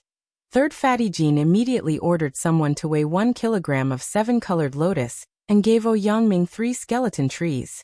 However, he was still confused. No one had successfully refined Peak of Dreams for thousands of years. Countless people had tried, but none of them had found the right formula or refining method. Could this brat be able to do it? Thinking up to this point, Third Fatty Jean suddenly said, "Sir, if you really managed to refine Peak of Dreams, why don't you bring it to the medicine shop and let me take a look? If you want to sell it, I, Third Fatty Jean, will definitely be able to get the highest price for you." "Alright, let's talk about it later." Alright. After returning to the Divine Palace with the pile of ingredients, Yangming did not return to his room. Instead, he started to refine medicine in the secret room. This time, he managed to refine 12 bottles of Peak of Dreams. During the refining process, the true dragon essence fire entered Ninghua's hands, and the speed at which the essence was extracted was extremely fast. Therefore, the speed of the refining was also extremely fast. Lin Muyu was very comprehensive in her considerations. She was still in the hypnotic stage of the spirit concentration powder, so she couldn't fall asleep at all. This was very harmful to her body, but Peak of Dreams was a top-notch hypnotic. No matter how hypnotic she would still fall into a deep sleep for 3 days after taking a dose of Peak of Dreams. Also, it seemed like she should give a bottle of Peak of Dreams to Chu Yao to help her cultivate. During the 3 days she slept, Chu Yao should also increase her strength. Thus, she brought 6 bottles of Peak of Dreams with her, and 5 of them were sold in the Imperial Capital's medicine shop. When third Fatty Jean confirmed that it was the real peak of dreams, he almost collapsed. Lin Muyu also asked him to hide his identity as the auctioneer, and gave 20% of the auction proceeds to the store. She did not mistreat him. After he was done, he went straight to the spiritual medicine division. The spiritual medicine division was the palace of all the medical officers and master alchemists. With his identity as a gold star sparring master of the divine palace, he easily entered Chu Yao's third division. Lin Muyu had been here before, so he could smell the strong smell of medicine. When he arrived at the third division, he saw Chu Yao spreading her snow-white fingers and working hard to extract the medicinal essence of an iron pear flower. Her technique was getting more and more proficient, and she was actually starting to challenge the iron pear flower. Sister Chu Yao. Lin Muyu's call immediately stopped Chu Yao from refining. She retracted the true qi in her palm, turned around, and jumped into Lin Muyu's embrace. She smiled and said, You came to see me? Yeah, I even brought you a present. What is it? Lin Muyu took out the bottle of Dream of Returning to the Extreme and said, Dream of Returning to the Extreme, the legendary medicine that can unlock the greatest potential. Choose a time and drink it, then sleep for 3 days. Your cultivation will definitely increase by leaps and bounds. Really? Chu Yao accepted the gift and was extremely happy. But at this time, a cold voice came from behind. Where did this stinking brat come from? How dare you trespass into our spiritual medicine division's alchemy division? Get the hell out of here. Lin Muyu couldn't help but feel angry. She turned around and saw that the newcomer was a young man around 25 years old. He wore a golden herb emblem on his chest, while Chu Yao wore a silver one. This was enough to prove that this young man's alchemist rank was higher than Chu Yao's. Moreover, it was easy to read something from his jealous gaze. This person seemed to be interested in Chu Yao. Deacon Luobin, he's my friend. He's here to visit me. He didn't trespass into the alchemy division. Chu Yao explained. Luobin raised an eyebrow and said, The alchemy division is the most secretive place in the entire spiritual medicine division. Chu Yao, you should know the rules of the spiritual medicine division, right? Chu Yao wanted to say something more, but Lin Muyu flashed in front of her and looked at Luobin coldly. She smiled faintly and said, I'm a sparring partner from the Holy Temple. My name is Lin Ji. Deacon Luobin, is there a problem? Someone from the Holy Temple? Luobin laughed coldly. So you're a lackey of the Holy Temple. No wonder you're so arrogant. A mere sparring partner dares to behave so atrociously in the spiritual medicine division? Do you think the alchemists of the spiritual medicine division are all a bunch of powerless trash? Get out of my way. I want to teach this brat who doesn't know his place a lesson. The group of alchemists stepped aside one after another. Luobin raised his palm and a blood-red true energy hovered in his palm. It quickly condensed into a blood-red longsword. It was actually a weapon-type martial soul. Normally, cultivators who possess this kind of martial soul would be very good at attacking. Therefore, Lin Muyu had no choice but to be careful. At this time, a young alchemist not far away kindly reminded, Lin Ji, you have to be careful. Deacon Luobin is the son of the imperial minister.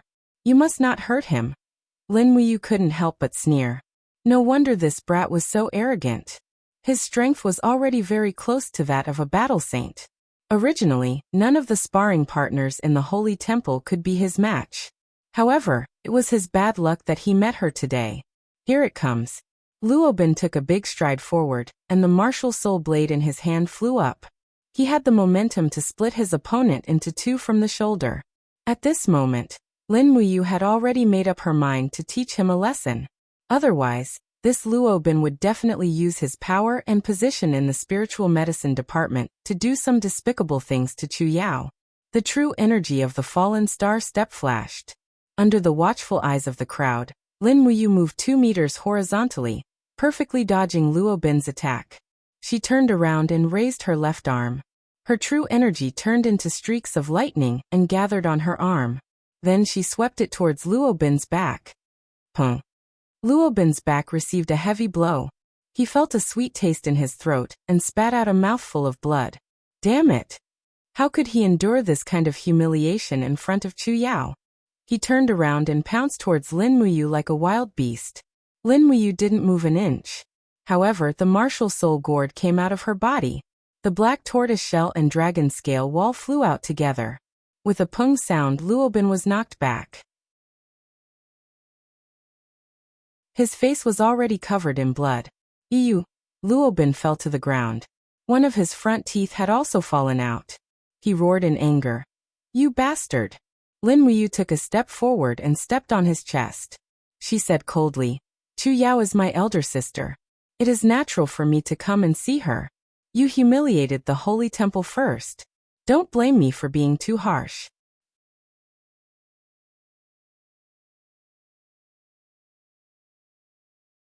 Chapter 65. You lowly commoner, you son of a bitch. Luobin struggled to get up from the ground. His eyes filled with venom as he said fiercely, Just you wait, the minister's office will not let this go.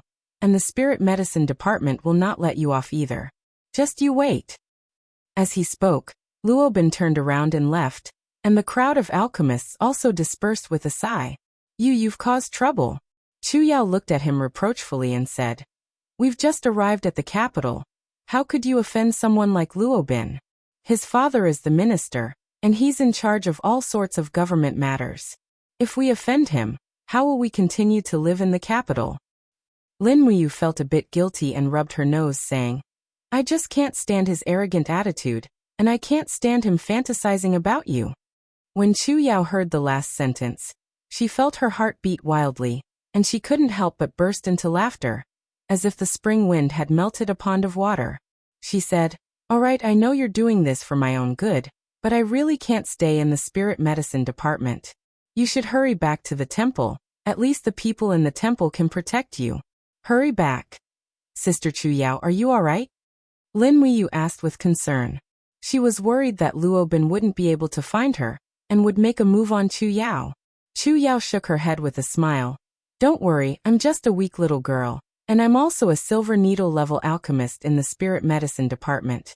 My name is already on the books, so he probably can't do anything to me.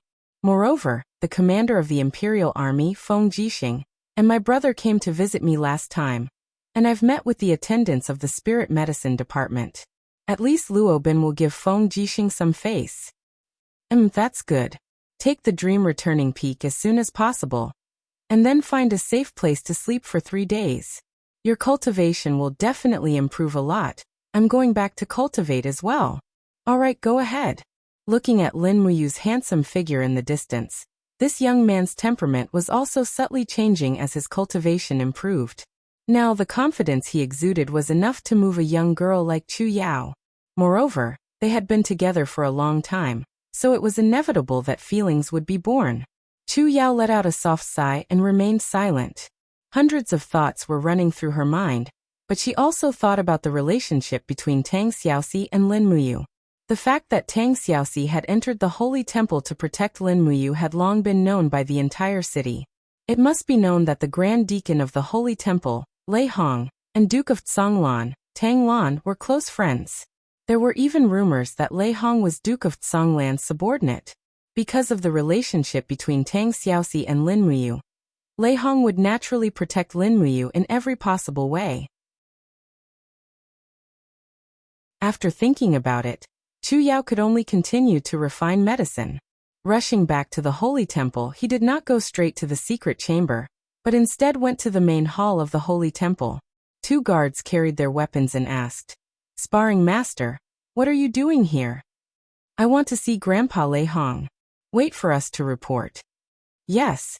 Not long after, Lei Hong walked out of the holy temple drowsily and asked with a smile, What's wrong, kid? Lin Muyu said, I want to sleep and cultivate for 3 days, so I hope that Grandpa Lei Hong can send someone to guard outside my secret chamber. Otherwise, I'm worried that my enemies will hurt me while I'm asleep. Oh. Lei Hong squinted his eyes. Didn't you just take the spirit concentration powder? I know the effects of the congealing flower. How can you still sleep? Anyway, I can sleep. It seemed that Chu Chu did not mention to Lei Hong about the dream back to the peak. That was good. Lei Hong nodded. Okay, I will let Deacon Guyang cultivate outside your secret chamber for the next 3 days. Don't worry, no one in the holy temple will harm you. Many thanks, Grandpa Lei Hong. Returning to the secret chamber, he was relieved this time. He took out a bottle of Dream back to the peak, opened the cap and took a sniff. There was a hint of sweetness in the fragrance of the rainbow lotus. He raised his head and drank it. The next moment he felt dizzy and drowsy. As expected, the effects of Dream back to the peak were stronger than the spirit concentration powder, and he was forced to sleep. This sleep was very long. In the dream he felt like he had experienced a catastrophe. His whole body was burning, and his bones felt like they were on fire. The extremely hot flame burned every inch of his skin.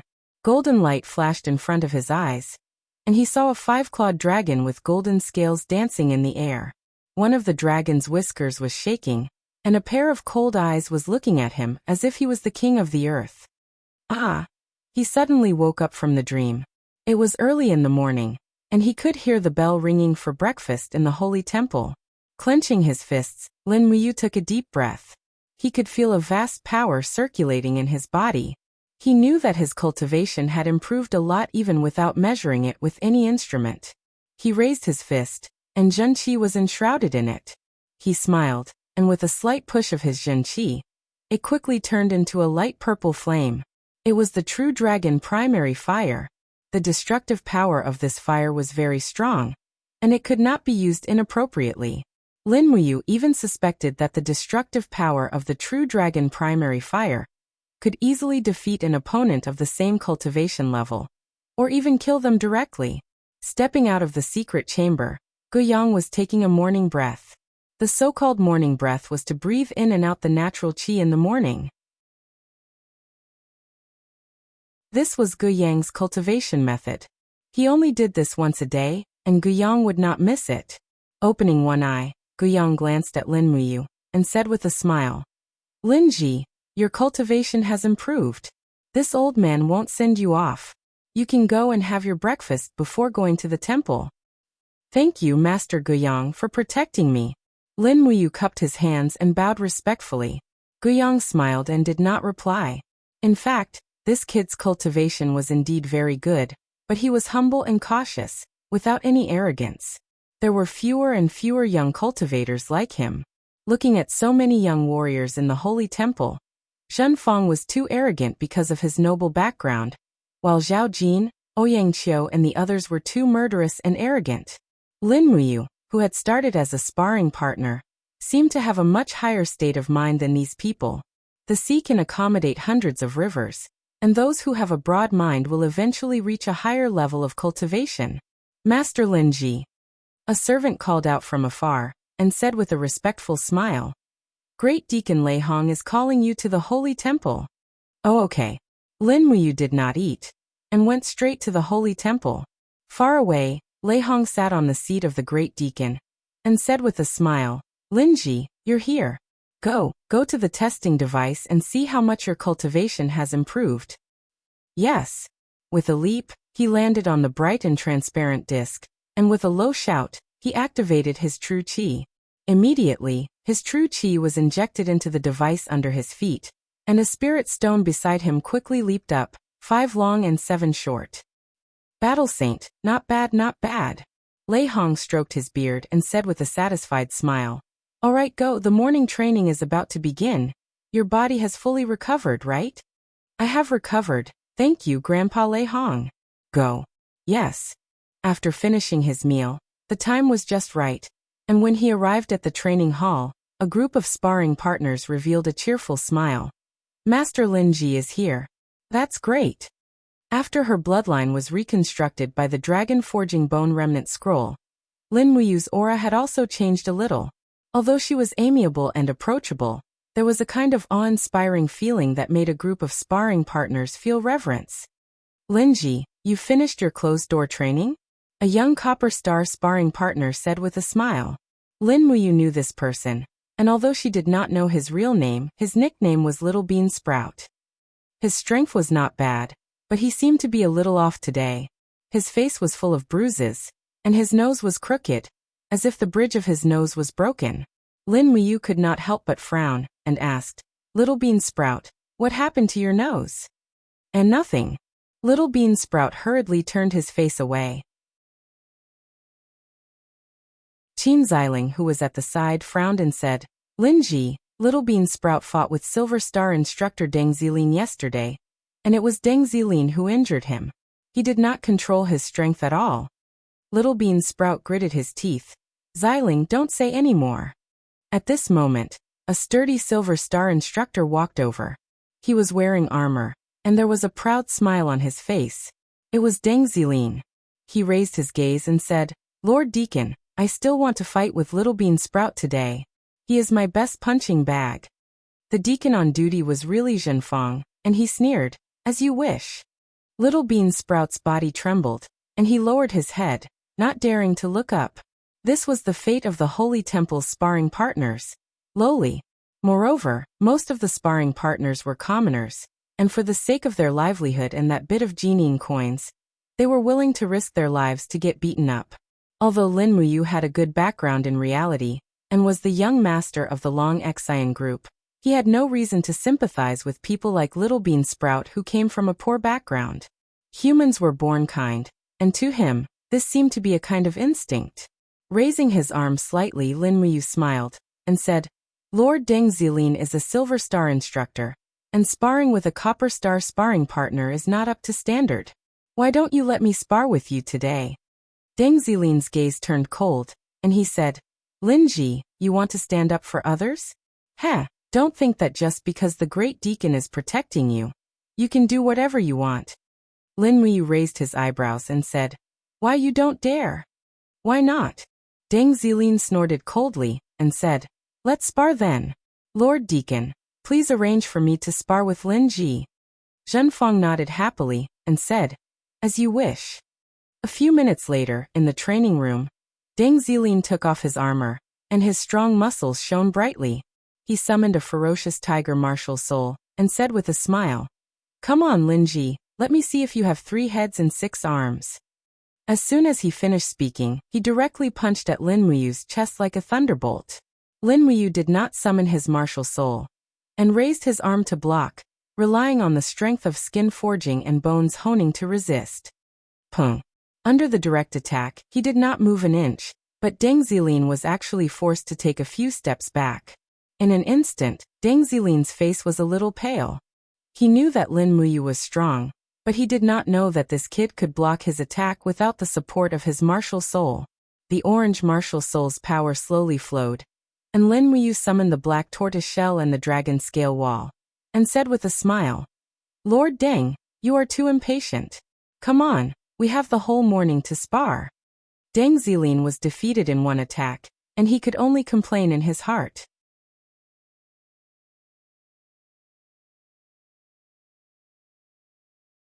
Chapter 66. Someone's dead, someone's dead. A clamor of shouting could be heard in the hall.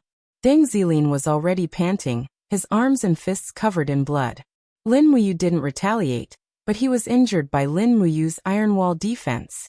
He couldn't help but look at this number 1 sparring partner in a new light.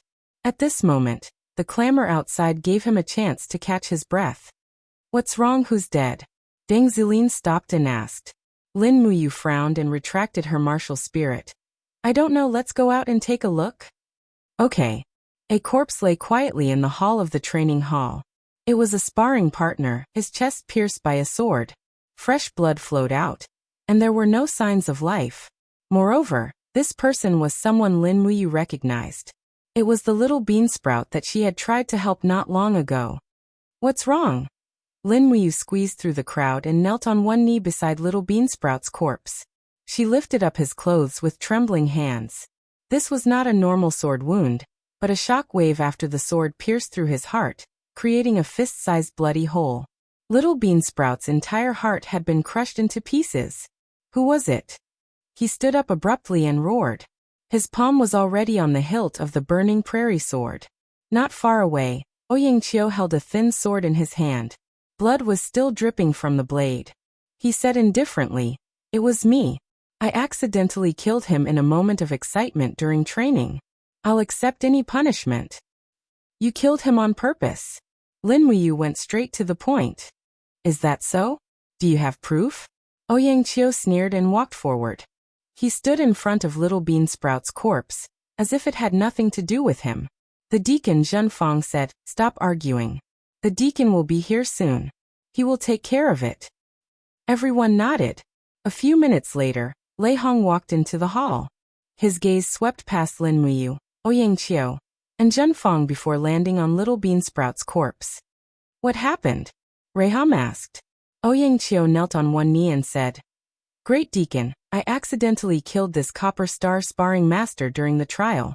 I am willing to accept any punishment. I only ask for Great Deacon's forgiveness." Lei Hong frowned and said, "Deacon Guyang, how should we deal with this matter?" Guyang opened the thick scroll and carefully read through it. Little Bean Sprout is a Copper Star sparring master from a commoner background. His annual salary is 50 Jinin coins. Ouyang Qiu is a general in the Marquis Manor, and is a third-class noble. According to the Empire's laws, if a noble accidentally kills a commoner, he only needs to compensate the commoner with 10 years of his income in order to be pardoned. Thus, according to the law, Ouyang Qiu accidentally killed Little Bean Sprout, so he has to compensate Little Bean Sprout's family 500 Jinin coins. What? Lin Muyu was stunned for a moment, and hurriedly said, "Deacon Guyang, Ouyang Qiu clearly killed him on purpose. You didn't even examine the corpse carefully. How can you be sure that it was an accident?" Guyang said, "Lin Ji, pay attention to your words. According to the Empire's laws, a noble killing a commoner is a lesser crime. Don't tell me you don't know this?" Lin Muyu clenched her fists and said angrily, "A life for a life. What nobles and commoners? What kind of bullshit law is this?" Lei Hong shouted, "Lin Ji, shut up. You've lost your composure. Go back to your room and cultivate." Guyang also nodded and said, "Lin Ji, go back to your room. There's no need to say anything else." Lin Muyu was so angry that her body was trembling. Is there still justice in this world? Are all of you blind? Ouyang Qiu intentionally killed Little Bean Sprout, don't you understand? Lin Ji. Lei Hong roared, and an invisible pressure descended. Immediately, Lin Muyu felt as if a mountain was pressing down on him, and he couldn't help but want to kneel down. However, he gritted his teeth and circulated his true qi. He glared at Lei Hong and said through gritted teeth, "Someone must pay for Little Bean Sprout's death." Pa pa pa. The stone tiles under his feet cracked, but he still struggled to hold on. The veins on his body bulged, and under the pressure of Reiham's domain, the blood vessels in his eyes began to slowly seep out. His entire left eyeball was instantly dyed red, but Reiham could clearly see the determination and clarity in his unwillingness to compromise in the blood. "Go back and rest." Lei Hong suddenly retracted his pressure, and said indifferently, "Remember, there are some things you can't interfere in, and there are some rules you can't question. The Empire's laws are not something you can question." Lin Muyu's whole body was trembling, and he was panting heavily. At the side, the Silver Star instructor Zhang Wei patted his shoulder and said, "Foolish brat, hurry up and leave before the head deacon is completely enraged." Qin Xiling also said, "Lin Ji, hurry up and leave. Little Bean Sprouts matter. There will be justice in the future." Ouyang Qiu raised his blood-stained sword and knelt on the ground. He raised his head and said, "Head deacon, this subordinate is willing to bear all the punishment. I will personally deliver these 500 Jinin coins to Little Bean Sprout's parents." "And got it," Lei Hong said indifferently. "Instructor Ouyang, you must be careful in your training in the future. I do not wish to see such a situation again." "Yes." Ouyang Qiu raised his head, and his eyes met Lin Muyu's gaze. Immediately, a trace of complacency appeared in his eyes. Obviously, Ouyang Qiu killed Little Bean Sprout to dampen Lin Muyu's spirit. Lin Muyu dared to stand out to protect Little Bean Sprout, so Ouyang Qiu killed Little Bean Sprout to let him know who had the final say in the Divine Hall. Lin Muyu's heart was in turmoil. Anger and unwillingness mixed together. He naturally understood Ouyang Qiu's meaning, but he was completely powerless now. It seemed that his protection had harmed Little Bean Sprout. Without saying a word, he turned around and returned to the secret chamber to continue cultivating. Looking at his back, Lei Hong sighed helplessly. Evening, Divine Marquis Residence. Zhenfang was playing with a thin dagger. This dagger was made of pure gold, and was not very hard. It was not suitable for killing enemies on the battlefield, so it could only be used as an ornament. Creak! The door opened and a servant walked up and said respectfully, "Little Marquis, the person is here." "Let him in." "Yes." The servant turned around to call for the person behind him. Very quickly, a thin man walked in. His eyes were sunken into his eye sockets, his cheekbones were high, and his eyes emitted a frightening light. After stepping into the room, he cupped his fists and smiled. "Zhong Sui Sui greets little Marquis." "You are Zhong Sui Sui?" Zhenfang sneered and said. "It is rumored that you are the most ruthless assassin in Lanyan City. I wonder if the rumors are true." Zhong Sui Sui raised his head and smiled, his eyes filled with killing intent. "Little Marquis wants to verify it?" "Why not?" Zhenfang opened his hand, and a treasure sword several meters away was unsheathed with a kung sound. In an instant it was grasped in his hand and he smiled. "Zhong Sui Sui, come, let me see if you have the qualifications to be used by me." "Heh!" Zhong Sui Sui sneered, and suddenly rushed forward in a flash. A sharp sword appeared in his hand, and with a light shake of his wrist, 3 sword flowers attacked Zhenfang's neck, chest, and abdomen. It was incomparably ruthless. Zhenfang was suddenly shocked, and his martial spirit came out of his body. The thin sword in his hand flew up and down, blocking Zhong Sui Sui Sui's attack twice. However, the speed of the third attack was too fast, and there was no time to block it. He could only condense 2 chi armors together to block it. Pooh! Zhong Sui Sui Sui's longsword was surrounded by a strong wind, and this strong wind actually forcefully blew open the defense of the chi armor. The sword blade cut through Zhenfang's clothes, and directly pressed against his abdomen. A trace of icy cold pain made Zhenfang break out in a cold sweat, and he stood there, unable to move. "How dare you, Zhong Sui Sui? You dare to harm a single hair of the little Marquis." The servant loudly scolded.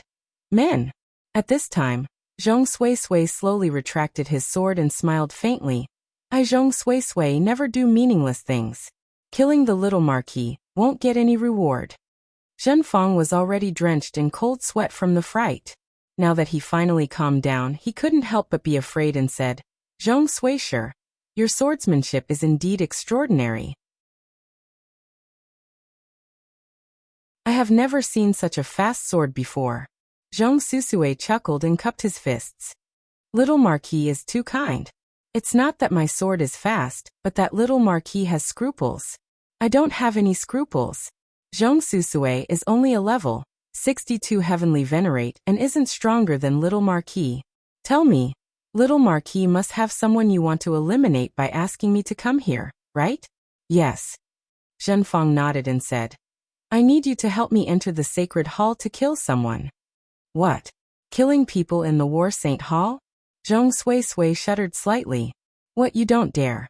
Zhenfang sneered. "No." Zhong Sui Li said faintly. "Then I'll have to pay more.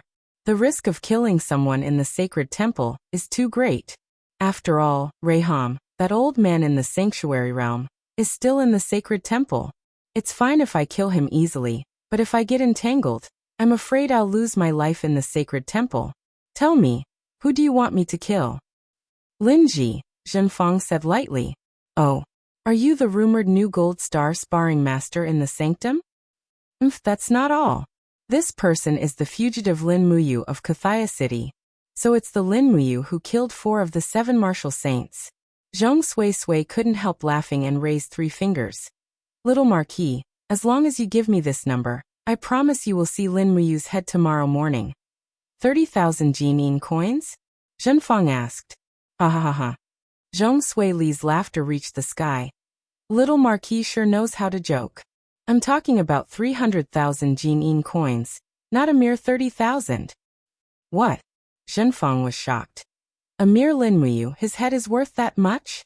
Zhong Sui Li sneered. Songnan Province's governor, Hu Tianning, offered a bounty of 100,000 Jinin coins, but still failed to capture this person. Moreover, more than half of the 7 martial saints died. Now that Lin Muyu has entered the sacred temple, his cultivation has increased even more, and he has the old man Raam's protection. Killing him is equivalent to putting your own head on the line. I only want 300,000 Jining coins. I'm just worried that little Marquis won't be able to take out more. Zhenfang's eyes were cold. It's a deal.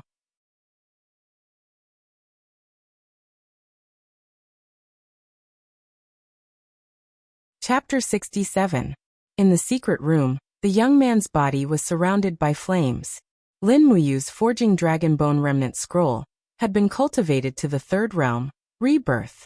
This also meant that after the bone tempering, his bone marrow was slowly regenerating, and the regeneration of his bone marrow would reshape his bloodline.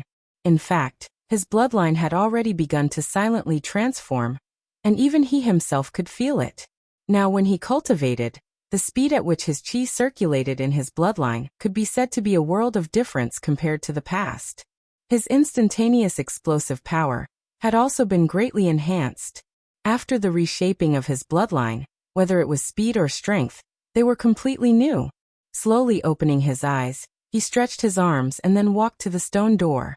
He wolfed down the dinner that the servant had brought, and continued to cultivate. Kung. The burning prairie sword was unsheathed. Under the infusion of qi, the sword's blade slowly emitted a fiery light. This long sword from Yi Liang was indeed a treasure. The wind-riding sword technique flowed like water. With his talent and comprehension, he had already mastered the technique. In fact, Lin Muyu's current swordsmanship was considered to be above average. Unless he encountered a top-notch expert with extraordinary swordsmanship, he would still be able to withstand one or two blows from her. Pa pa pa. Lightning surged on the blade of the sword. With a low shout, he instantly unleashed a lightning strike. The blade of the sword and the lightning split the air into two. The speed was so fast that it even created a temporary vacuum in the path of the slash. The feeling of the air being compressed was very strong. Oh Yangqiu's ferocious smile appeared in his mind, and his sword art gradually became a little messy. He thought of Oh Yangqiu's secret art, myriad sword art. It was an ability to use qi to control the sword, and it was considered the best sword art. Unfortunately, he knew nothing about it. He suddenly smiled as he thought of the mysterious owner of the Wansheng weapon shop, the Sword Elder. It was obvious that the Sword Elder was also an extraordinary swordsman. His mastery of using qi to control the sword seemed to be above that of Ouyangqiu and Zhenfang. If that was the case, perhaps learning the Sword Elder's imperial sword technique was also a way to become stronger. However, the Sword Elder had an eccentric personality and was obsessed with collecting swords. He might not be willing to teach him the sword technique. The way of the sword was ever-changing, but if one couldn't master controlling the sword with qi, it would always be a pity. After all, when it was necessary in battle, controlling the sword with qi could play an amazing role. Forget it, I'll go back to the Sword Elder and test him. After practicing the wind-riding swordsmanship 5 times in a row, Zhang Xian heaved a sigh of relief and returned to the stone bed to cultivate his zhenqi. The zhenqi in his body was still not strong enough. Outside the window, the moon was bright and the stars were sparse. In the blink of an eye, it was almost midnight. Rustle. With a soft sound, he opened his eyes and looked towards the stone door. There seemed to be a flash of qi. Could it be that Grandpa Lei Hong had come to spy on his cultivation again? Thinking of Lei Hong, Lin Muyu felt angry and funny at the same time. In fact, Lei Hong was more like a naughty child. He was happy to bet with his peers like Chu Chu and Guyang, and he also took special care of Lin Muyu. Although Zhang Xian was almost injured during the day, it was not Lei Hong's fault. Lei Hong was the great deacon of the temple, and one of the 6 white-robed royal guards of the Qin Empire. Naturally, he would strictly uphold the laws of the empire. Lin Muyu came from a civilized society, so he would naturally be angry. However, in the eyes of Zhang Wei, Qin Xiling and Lei Hong, an instructor killing a sparring partner, and a noble killing a commoner seemed to be a very normal thing. Thinking of this, Zhang Xian began to understand Grandpa Lei Hong. He closed his eyes and continued to cultivate. The true qi in his body slowly flowed through his veins. Even the naked eye could see the faint image of a fiery red true dragon circling around his body. Unknowingly, his veins were being tempered and reshaped again and again. Of course, Lin Muyu was still unaware of the changes that were happening to him. He completely relaxed his mind and allowed the true qi to circulate within his body. Another huge advantage of the Dragon Forging Bone Remnant Scroll was unlimited cultivation. Every time the true qi circulated within his body, his strength would increase by a little. Repeating this process, as long as he continued to cultivate according to the mental cultivation method, his strength would naturally become stronger and stronger. Just as he was about to enter a state of deep sleep, the voice of the female elf official Lulu suddenly sounded in his ears. "Big brother, be careful." Suddenly, a chill came from above his head. Lin Muyu was startled awake from his cultivation. An endless killing intent came from above. Without thinking, he turned sideways and rolled off the stone bed. Flames surged behind him. The attacker's sword directly pierced through the stone bed, splitting it into pieces. Wang Wang. Lin Muyu quickly summoned his martial spirit. As if facing a great enemy, he released the dragon scale wall, mystic tortoise shell, and all the other martial spirit skills. He opened his palm and pulled out the burning prairie sword. Under the instigation of his true qi, the burning prairie sword emitted a strong fiery light, illuminating everything in front of him. The attacker did not say anything. He raised his sword and launched another attack. Ho! His martial spirit was a fox. However, it was not Tang Xiaoxi's fire fox. Instead, it was a kind of fox with black fur. It was extremely sinister and soundless. This also made Lin Muyu suddenly realize why he was caught off guard and did not sense this person's aura. So it was the advantage of his innate martial spirit. This person's martial spirit could conceal his own aura. 5 consecutive sword flowers bloomed. In an instant, 5 sword thrusts erupted. This person's sword was too fast. However, after Lin Muyu had gone through the bone tempering and marrow cleansing, even his eyesight had improved a lot. He could see clearly. With a shake of the burning prairie sword, kung kung kung, he deflected 3 attacks. The remaining 2 were all eaten by the mystic tortoise shell. Pu Piu. 2 holes appeared on the mystic tortoise shell. Lin Muyu also felt a pain in her chest. The moment she came into contact with the sword, her martial spirit had already been injured. Bind. With a low roar, countless gourd vines drilled out from the cracks of the stone and attacked the opponent. The attacker clearly had extraordinary skills. He did not retreat. His long sword was filled with the luster of Do Qi.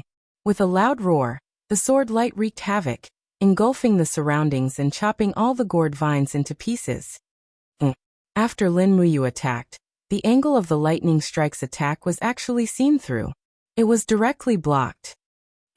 The attacker smiled complacently. With a swing of his sword, the steel sword actually produced a suction force.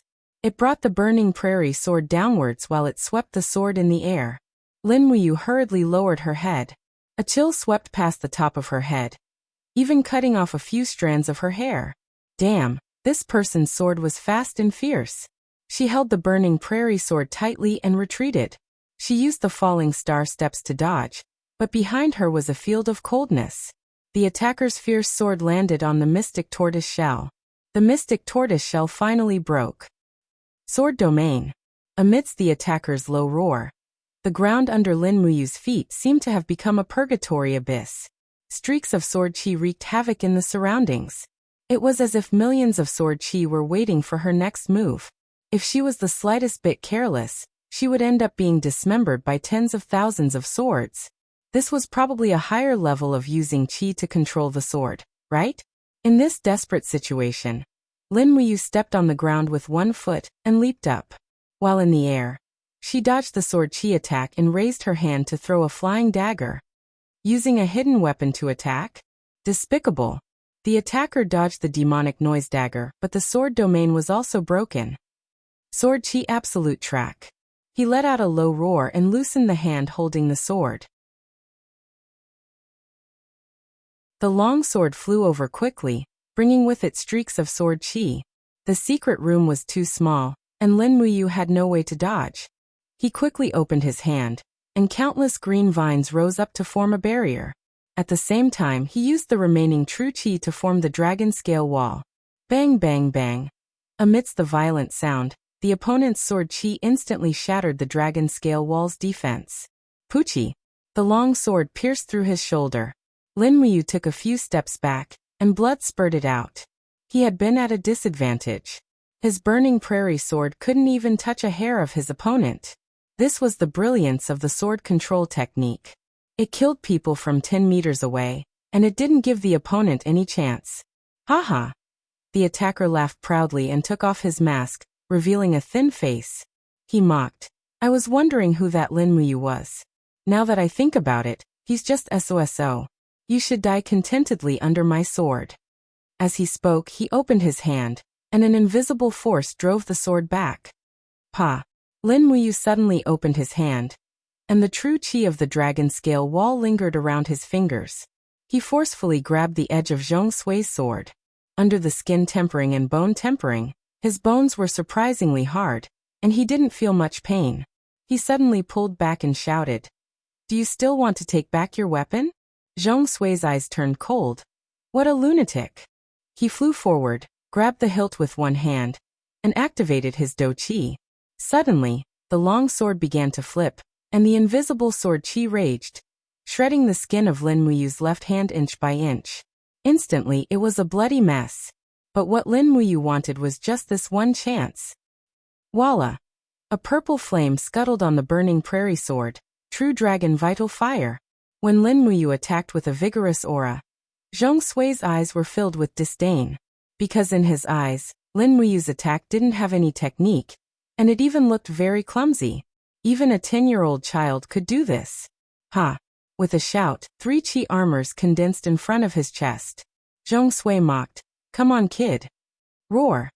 The true dragon vital fire lingered around the burning prairie sword. When the sword was less than 10 centimeters away from his chest, Zhong Sui suddenly felt something was wrong. It was a power that he had never experienced before, overbearing and vigorous. Pooh! The blade pierced through the chi armor, and the true dragon vital fire burned through his defense. It quickly pushed into his chest and pierced through Zhong Sui's heart. Killed in one strike. Zhong Sui's entire body was nailed to the stone wall by Lin Muyu's sword.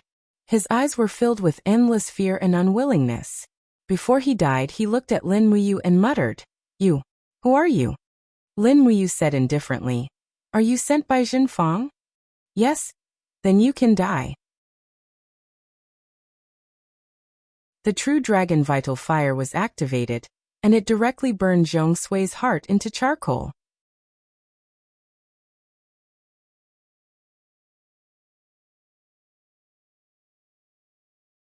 Chapter 68. It was a pity that Zhong Shixi's swordsmanship and Do Chi were above Lin Muyu's, but he had underestimated his opponent and underestimated Lin Muyu's ability to counterattack. In the end, he was killed by true dragon essence fire. Lin Muyu softly leaned against the bed, and took out a bottle of healing medicine, and poured it on the wound. She didn't call for help and just sat there to recover her energy. She had to quickly heal the wound, or else it would be terrible if there were any internal injuries left. In the morning, the holy temple was in an uproar. A top-notch assassin had infiltrated the holy temple to assassinate a Venus training partner, and was instead killed by the training partner. This news quickly spread throughout the holy temple, and even more than half of the imperial capital. This was no small matter. What kind of place was the holy temple? It was the symbol of the empire's strongest power. Now someone actually dared to enter the holy temple to kill someone. This was simply too daring. Peng. Lei Hong's palm landed on the blue embossed table. His face was full of anger as he faced a group of deacons, instructors, and training partners. His voice was abnormally cold as he said, "The holy temple is heavily guarded. Just who let this assassin in?" Zheng Fang stood there expressionlessly. Guyang said, "Great Deacon, we have found out. This assassin is called Zhong Shuxi and is a notorious bounty hunter in the Lanyan city. As long as he is given enough Jin-yin coins, he is willing to do anything. This Zhong Shuxi even said that as long as someone can pay a sky-high price, he would dare to infiltrate the Zetian temple and take the emperor's head. The Radiant King's head. Simply too daring." Lei Hong's face was ashen. Zhong Shuxi infiltrated the holy temple to kill someone. This was simply challenging his authority as the lord of the holy temple. Investigate thoroughly. The holy temple's walls are very high and there are guards at night. It is impossible to climb over the walls. Zhong Shusi must have been brought in by one of our own. Investigate thoroughly who brought someone in yesterday. Yes. Guyang cupped his fists and said. At this time, Zhang Wei turned to Zheng Fang and said with a smile. Oh, at dusk yesterday, I saw the young marquis bringing a few servants into the holy temple. I don't know if I saw wrongly. Zheng Fang's face turned cold. Zhang Wei, what do you mean? Are you suspecting me? I wouldn't dare. Zhang Wei cupped his fists. This subordinate was just thinking of this matter and did not mean anything. The little marquis is an open and candid person, a man of honor and righteousness. I, Zhang Wei, have no doubt about the little marquis character. It is absolutely not the little marquis who wants to kill Lin Ji. Zhen Fang's face was extremely ugly, alternating between green and white. Everyone in the Divine Temple knew that Zhen Fang wanted to kill Lin Ji, so he was the biggest suspect. Moreover, a bounty assassin like Zhong San could only be hired by a high official or noble like Zhen Fang. Zhang Wei was born a commoner, so he naturally stood on Lin Ji and Little Beansprout's side. In fact, he was so hot-blooded that he didn't even care about his own safety. In this world, the only thing he wanted was to be happy. Reham said coolly. No need to argue. I'll investigate this matter personally. Once I find the culprit, I won't let them off lightly. The Holy Temple is the symbol of the Empire's power, and it cannot be blasphemed by vile people. The group of people cupped their fists. Yes, Grand Deacon. Then let's disperse. After everyone dispersed, Reham called out to Lin Muyu. Lin Ji, wait a moment. Grandpa Reham, what's the matter? He stopped and asked. How's your forging dragon bone remnant scroll recently? Are your injuries serious? Reham asked with concern. Lin Muyu's heart warmed, and he smiled awkwardly. I don't know how my cultivation is going, but it should be considered as a small success? Otherwise, I'm afraid I wouldn't have been able to kill this Zhong San. And I've checked Zhong San's wound. It was a one-hit kill. You must have used your own body as bait. Otherwise this kind of bounty assassin who kills people like flies would not have been defeated so easily. Yes, Grandpa Reham. I was too lazy. I was cultivating last night, so I didn't go to your place. It's all right, I can protect myself. Lin Muyu smiled confidently. That's good go. Yes. Because of his injuries, Guyang gave him 3 days of rest, which made Lin Muyu feel like a fish in water. He just wanted to use these 3 days to do something. He went out and went straight to the direction of Wan Sheng weapon shop. Next, it was time to ask the sword elder to teach him the imperial sword technique. But he didn't go far. Suddenly a horse galloped from afar. The horse was a beautiful girl in a green dress, about 18 years old, and she was extremely beautiful. She shouted from afar. Excuse me, are you Master Lin Ji? Lin Muyu stopped. Who are you? The girl turned over and dismounted, her hands lightly clasped on her lower abdomen, and bowed to do a standard imperial lady's bow. She smiled and said, My name is Jin Xiaotang. I'm Jin Ziju's daughter from the imperial medicine shop. Hee. I'm also the deputy leader of the imperial business. Master, the auction for the Peak of Dreams that you consigned to the medicine shop has been completed. I'm here to find you. Oh, it's Miss Jin. Lin Muyu beamed. In his eyes, this Jin Xiaotang had turned into a gold-plated beauty. She was here to give him money. Jin Xiaotang was very polite. She smiled and bowed, saying, Master Lin, the 5 bottles of Dream of Extreme Peak that you sold were sold for 4,500, 5,200, 5,400, 5,500 and 5,700 gold coins. After deducting 20% of the transaction fees, you will receive 21,040 gold coins. Dad said that since this is the first time we are working together, he will give you a round figure of 22,000 gold coins. Here are 22 diamond coins, please count them, Master. She raised a golden pouch, which was filled with 22 diamond coins. Lin Muyu's heart leaped with joy as she felt like a nouveau riche. This feeling was amazing. After accepting the bag, Lin Muyu said happily, Thank you, Miss Jin. Jin Xiaotang shook her head with a smile and took out a bright, transparent card from her bosom. She said, Since the transaction has exceeded 20,000 Jinin dollars, According to the rules of the trading house, this diamond card is a gift to you. Customers with a diamond card can enjoy a 30% discount on purchases in the Imperial Trading House, and a 10% commission on sales.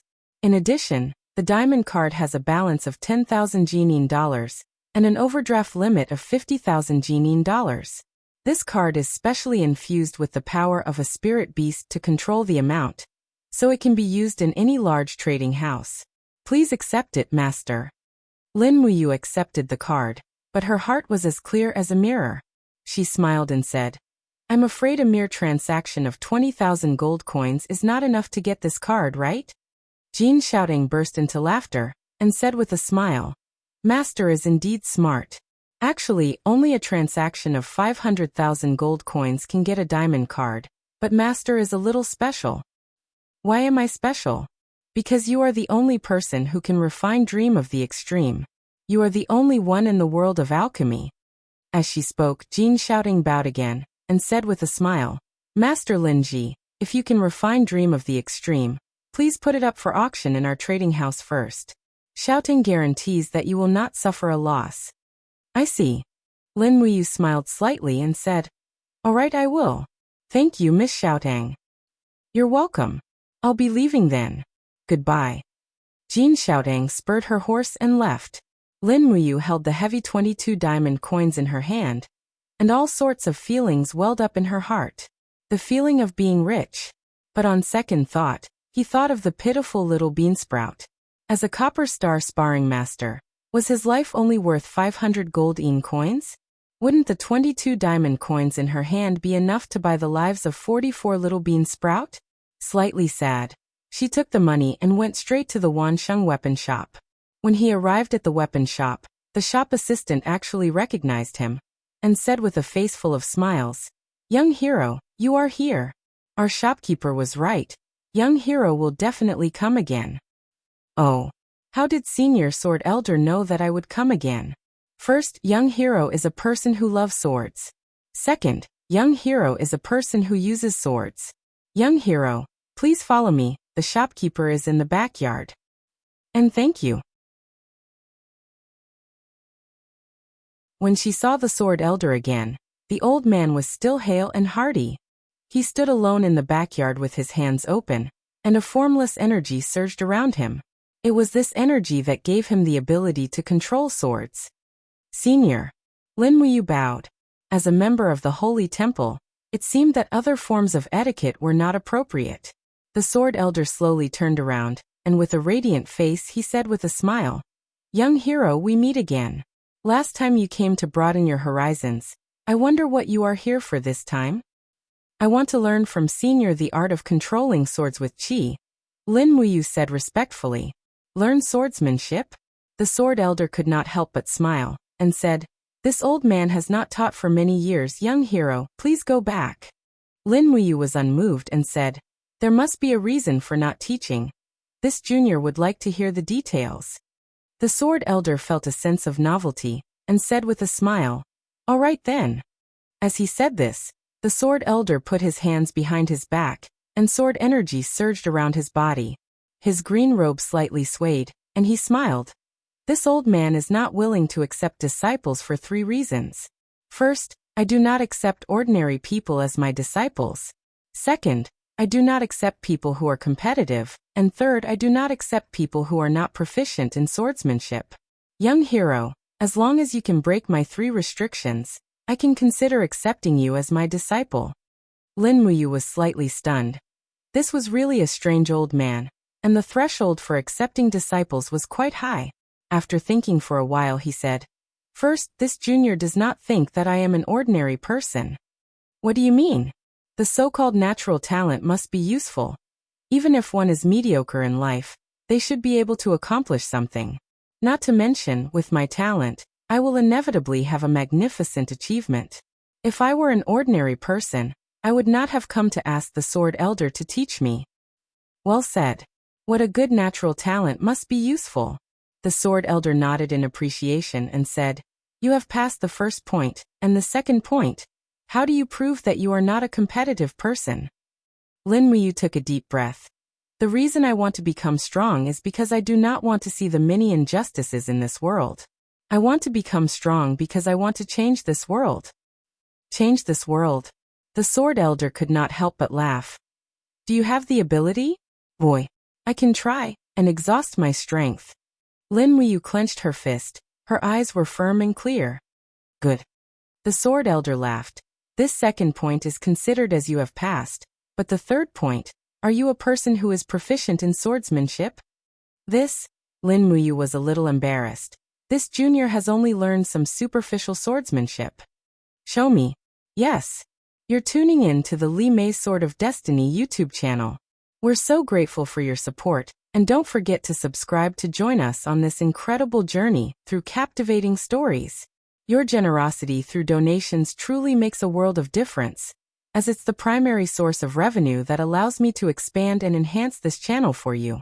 Thank you from the bottom of my heart for being a part of this adventure.